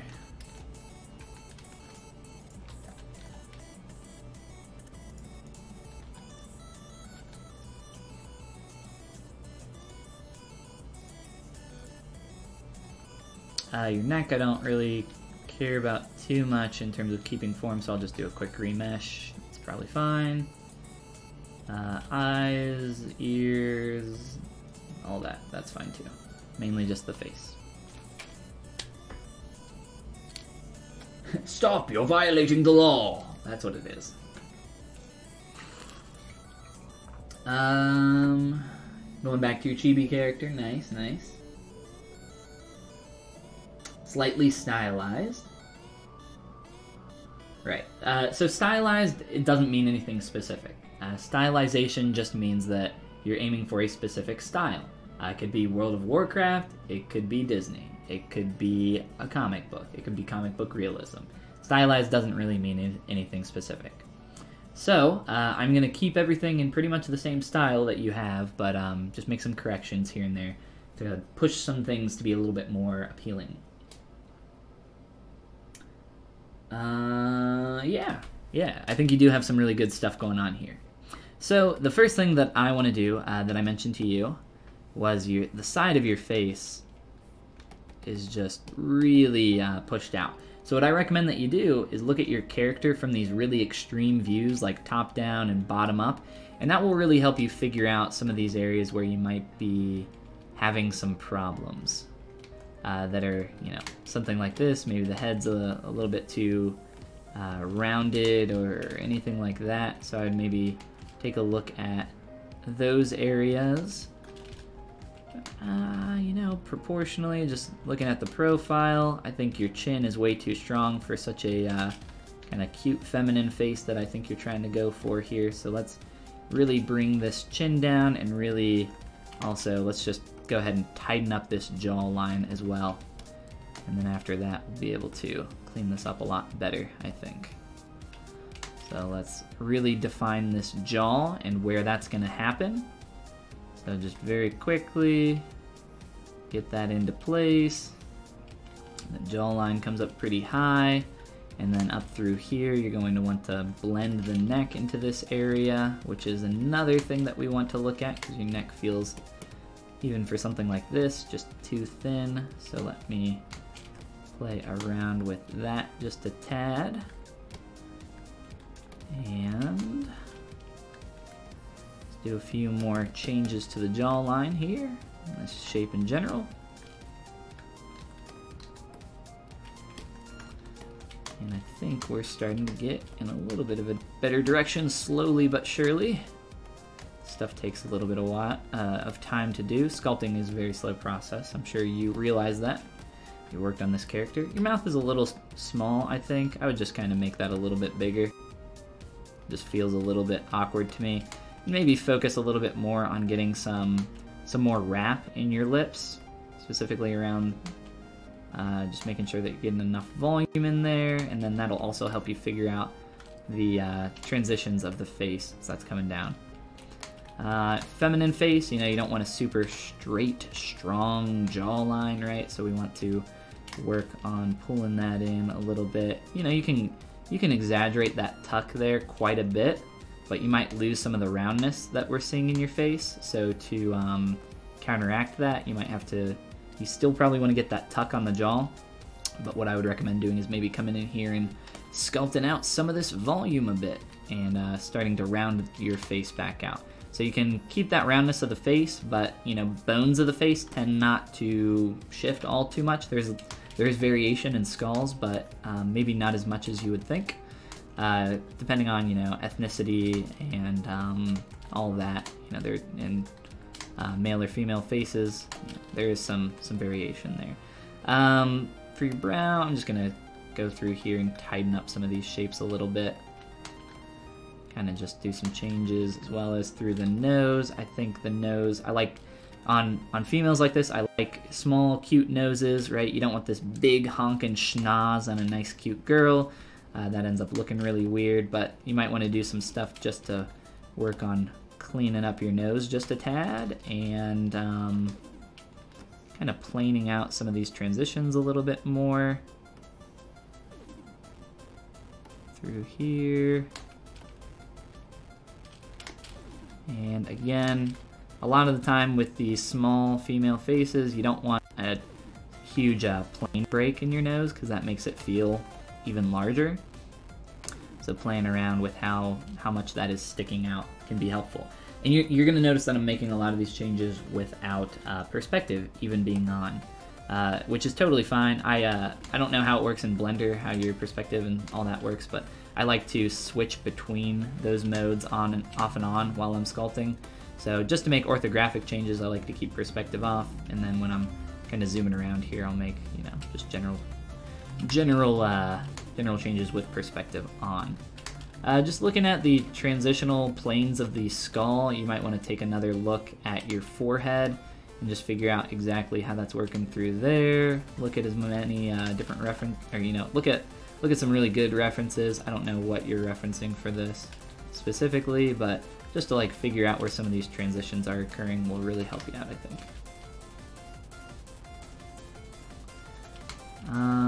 But yeah, I'm just making like a lot of kind of small changes here. Looking at trying to keep that roundness of your face up through here. And then also looking at the 3/4 view just to make sure that we get that nice silhouette that we like to see in the human face. It's also really important. The area around the eyes was the area that I was talking about when I mentioned the 2D stuff. Your eyelids, what I typically do for this, I guess I'll just keep it the way you have it, but it's really hard to sculpt these corners of the eyes. So you might want to use some like separate geometry to really get in there. I would just look at some eyes and maybe focus a little bit more on the transitional areas a little bit closer. And make sure that your eyeball is being held onto properly. I am going to actually delete your eyeball because it's really hard to line up my eyelid unless I have something that is flat, not pushed in, rounded, I guess, not flat, but here, really quick, let me just put in an eyeball. I'll just do this real fast. This is great, thanks for doing this, already learning a lot. Well, no problem, man. Small changes and it already looks so much better. Thanks for doing this. Nothing out of my head. Yeah, we'll kind of flash back and forth between the original and this one really quick here in just a moment. You know, you sculpt and you look at something so long and then it gets really hard to figure out, you know, where something's right or wrong or, you know, all that. But, I'm just kind of I'm kind of eyeballing this. I didn't mean that as a joke, but it kind of happened. My bad. I like to use a point sphere typically for the eyes because it works a little bit better for creating your pupil, iris, and all that. So I wouldn't normally use this sphere. I just wanted to put something in here really quick so I could show you what is important, which is making sure that this is wrapping around that shape properly for your eyelids. And also on the bottom, already have some pretty good eyelid order, which is that idea of your top eyelid hitting before your lower, and then inner corner, outer corner. So you got that. I would just maybe get a little bit more wrap in there. Try to get that a little bit closer. Another thing that I really like to see in faces, I would maybe thicken up your eyelids a little too, just make sure that we're getting a nice clean plane through some of this area. You know, eyelids are pretty thick. They're a lot thicker than probably what you think.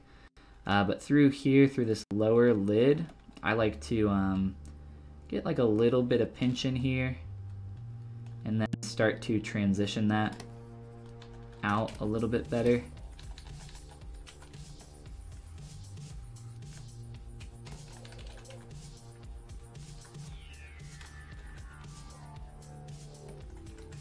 And then just work on your lower eyelid shape as well.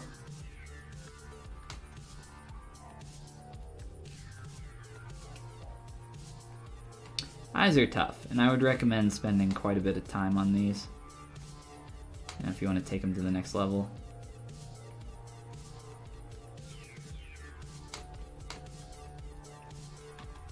But hopefully those few notes help you push forward on your eyes. And then if you want to do something here, you know, you could just pull out your little pupil iris, cornea, I guess is what it's called, right? Pull out your cornea, and if you want to make that a little bit more geometric to fit that form, then you can. I'll just kind of leave it how it is for now. Here, let's move around to somewhere else so we don't spend forever on our eyes. For your ears, your ear placement, ears typically fall right in the middle of the head, and what's also great about that is it tells you where your jawline needs to fall, because your ears are right behind your jawline with your auditory meatus. You can feel it on your own jawline. Feel that back corner of your jaw, right behind it. That's your ear canal. And hey, move your finger up a little bit. There's your ear. Crazy, I know. Anatomy, it's fun. So, ear, I'll just kind of move this over here. Shape and everything here, you know, it's just not correct, so I would probably spend some time looking at a couple ears. There's a lot of cool variation and stuff that you can do for ears that can maybe help you out, get to that next level. They're also a little thick and fat. I know you didn't spend a lot of time on this, and you just have like the basic geometry in there, but spend a little time on those and get them up to the next level. As well as, I'm gonna merge in your head and your neck together, because I think it's really important that you get a nice blend between these shapes, because it'll help you in areas like for that jawline and figuring out how it's going to connect to your skull and everything. It'll help you out a lot. Before I do that though, I will comment on your the transition between your nose and your upper lip. This stuff all works together here. So this, you know, doesn't really come out quite that far. Feel it on yourself. It's pretty much, stick your finger up your nose, right? It's a flat plane that pretty much goes from your upper lip into your nose. I see this a lot just because the way noses are kind of sculpted on. They have this extra little bump here. So look out for that. Try not to let that happen to you for your stuff. And what else? What else? We're gonna look at the upper lip here in just a moment. So I'm not gonna take the time to really sculpt this out because I don't want to go through the whole thing. But for your lips as well, lower lip, probably a bit too much meat, but we already fixed your chin, but that lower lip really needs to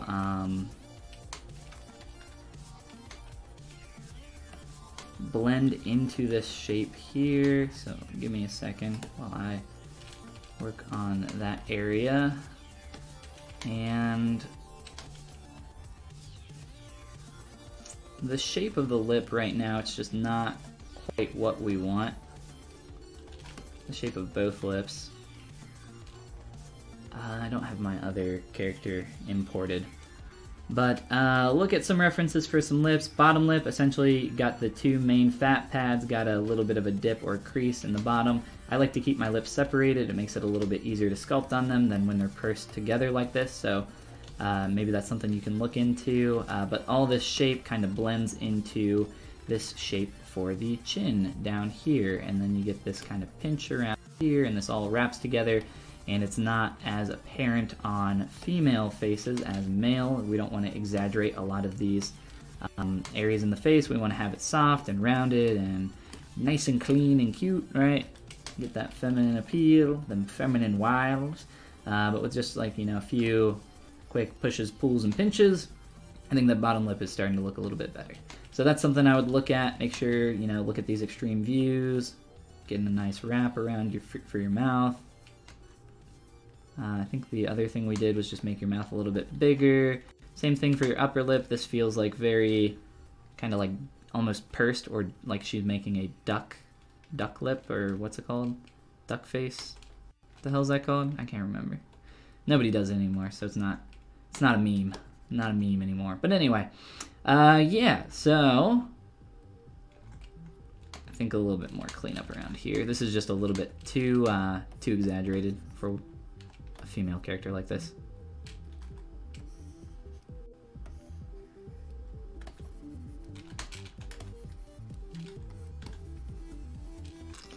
Let me merge this neck down really quick and just make this merge down. And I'm just gonna run a Dynamesh. I don't know what scale this is at. All right, perfect, cool. And then I'm just gonna blend between these areas. I think it's really important that you do this because I think it will help you, again, figure out these areas like your ear placement, your jaw, all this good stuff. It takes a while to get that into place.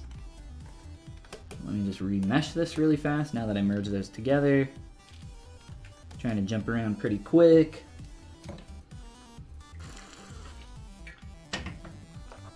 I have a better memory than you. I'm not sure what that's in reference to. I don't know what I said. Would you critique something a bit more abstract? It's like an angel demon work in progress, I think he asks Blind Fox.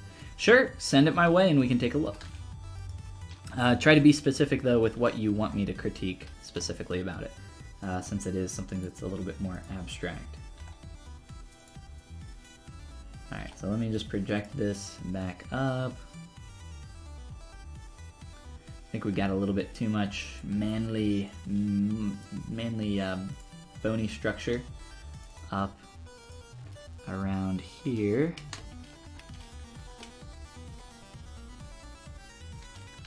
So just very quick.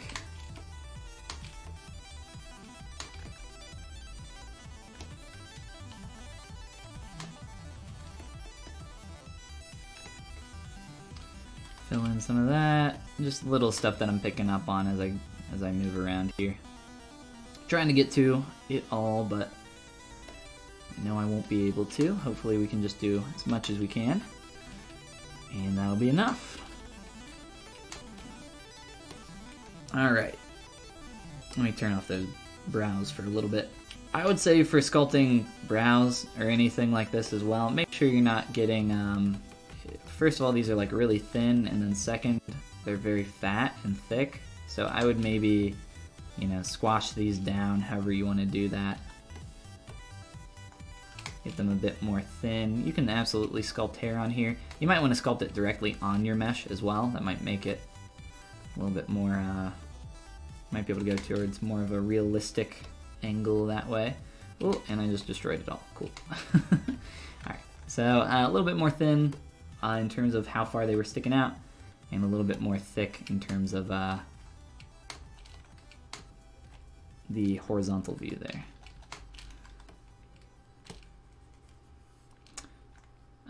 Brow shape, I don't know, I feel like this is a little bit heavy.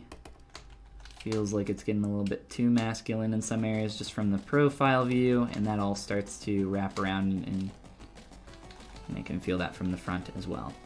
So the main reason we just did all that though was to work here on this back here really quick and just start blending and transitioning all that for the neck and a little bit of the jaw, right? You want to work on some of that. Get that angle there. And cool. So, there we go. There's a bunch of changes. I know I broke some stuff and fixed some other stuff, but hopefully that'll get you pointed in the right direction. And I creased this, but I would probably soften that jaw transition a little bit just because, you know, getting a little bit too tight, too masculine. There might be some other, whoops, quick little pull out, push in things that I would do here. Let's start pushing that in the right direction. You know, eyelashes, eyebrows, and everything else around the eyes will help them feel a little bit better. But let me see here.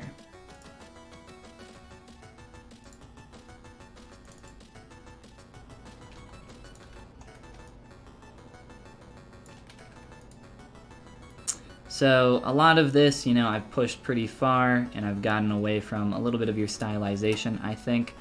But if we want to get some of that back in, just to make sure that I'm sticking with your style, let me grab some stuff here, and probably added a little bit too much roundness to some areas of the face, so I can probably pull this back in just a tad.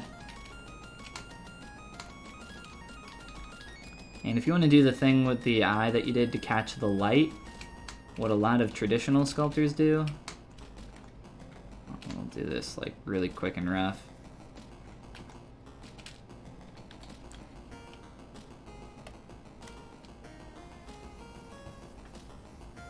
Traditional sculptors will do like a quick shape and then they'll just like scoop it out and then they'll just do like a little hit for like the eye highlight.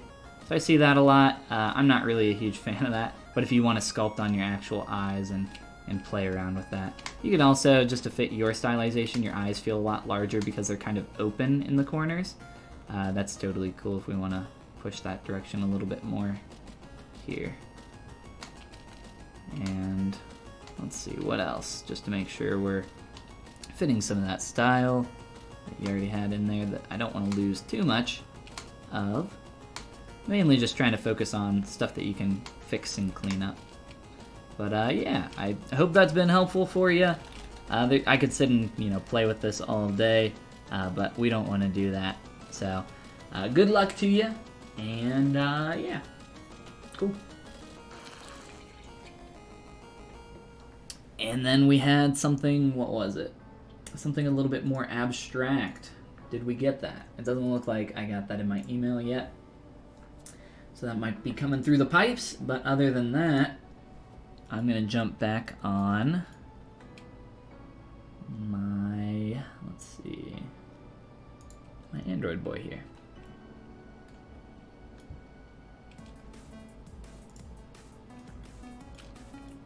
And I'm gonna fix my materials really fast. Fill material all, go crazy. Very cool to see the sculpt transformations, yeah. Even if it's not your work, I think it's often very helpful to see how a lot of that stuff takes place. But ultimately, you will need to be the one to push it to that next level. But yeah, I look forward to seeing the changes that you make. Definitely send it my way after you do that. And good luck on it, man. Alright. So I will wait a little bit longer for something else. If anybody else wants to send something in for a critique, we can do it right now. Or we can just hold off until next Saturday. But I'm going to work on this guy for a little bit longer, and if we don't get anything, I think that'll be it for today. Let's see. His face.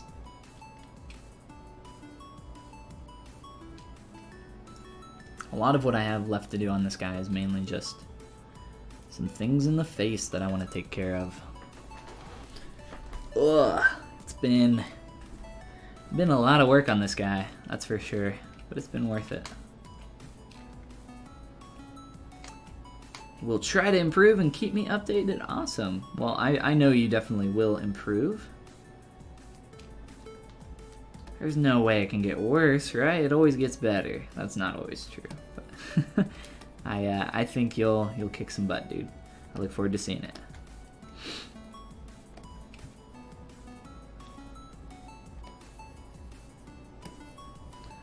I just wanted to soften his jawline. It felt a little too sharp in some areas, and I'm getting a little bit of a weird shadow or transition right there. I'm not sure. I guess it's just the way that's wrapping. It's kind of weird.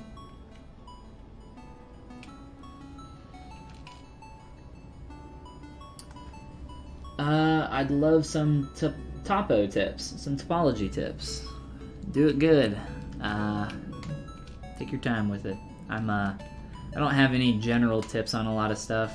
If you have something specific, I could maybe point you in a good direction, but not only that, like, I don't like general tips because I think they're often very bad and there's no absolutes, right? Like, it's just very dependent on the situation you're in. But also, I'm a digital sculptor. I don't do a ton of topology. So the only topology that I do is topology that gives me the form that I need. So I don't worry about topology for animation very often in my professional line of work.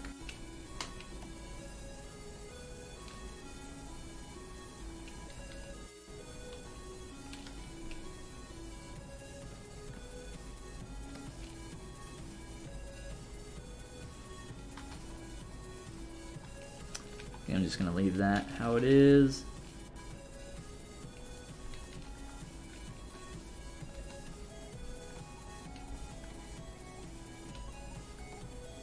Not that I don't want to give you tips, right? I just feel like general tips are like kind of useless. Topology tips. Do it good. Did you try doing it good? That's what I try. I try to do it good. Do it very good.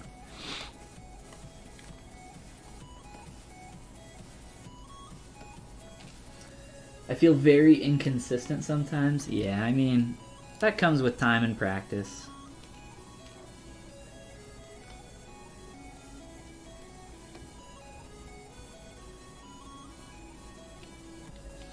But everybody goes through what you're going through.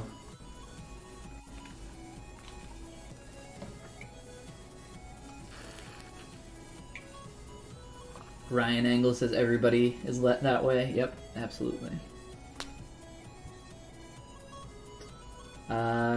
Read Brian Tyndall's Art of Moving Points. I have heard of this book. I have not read this book. I know nothing about it, other than I have heard it referenced before. Good topology resource? Yeah. The more the merrier, right?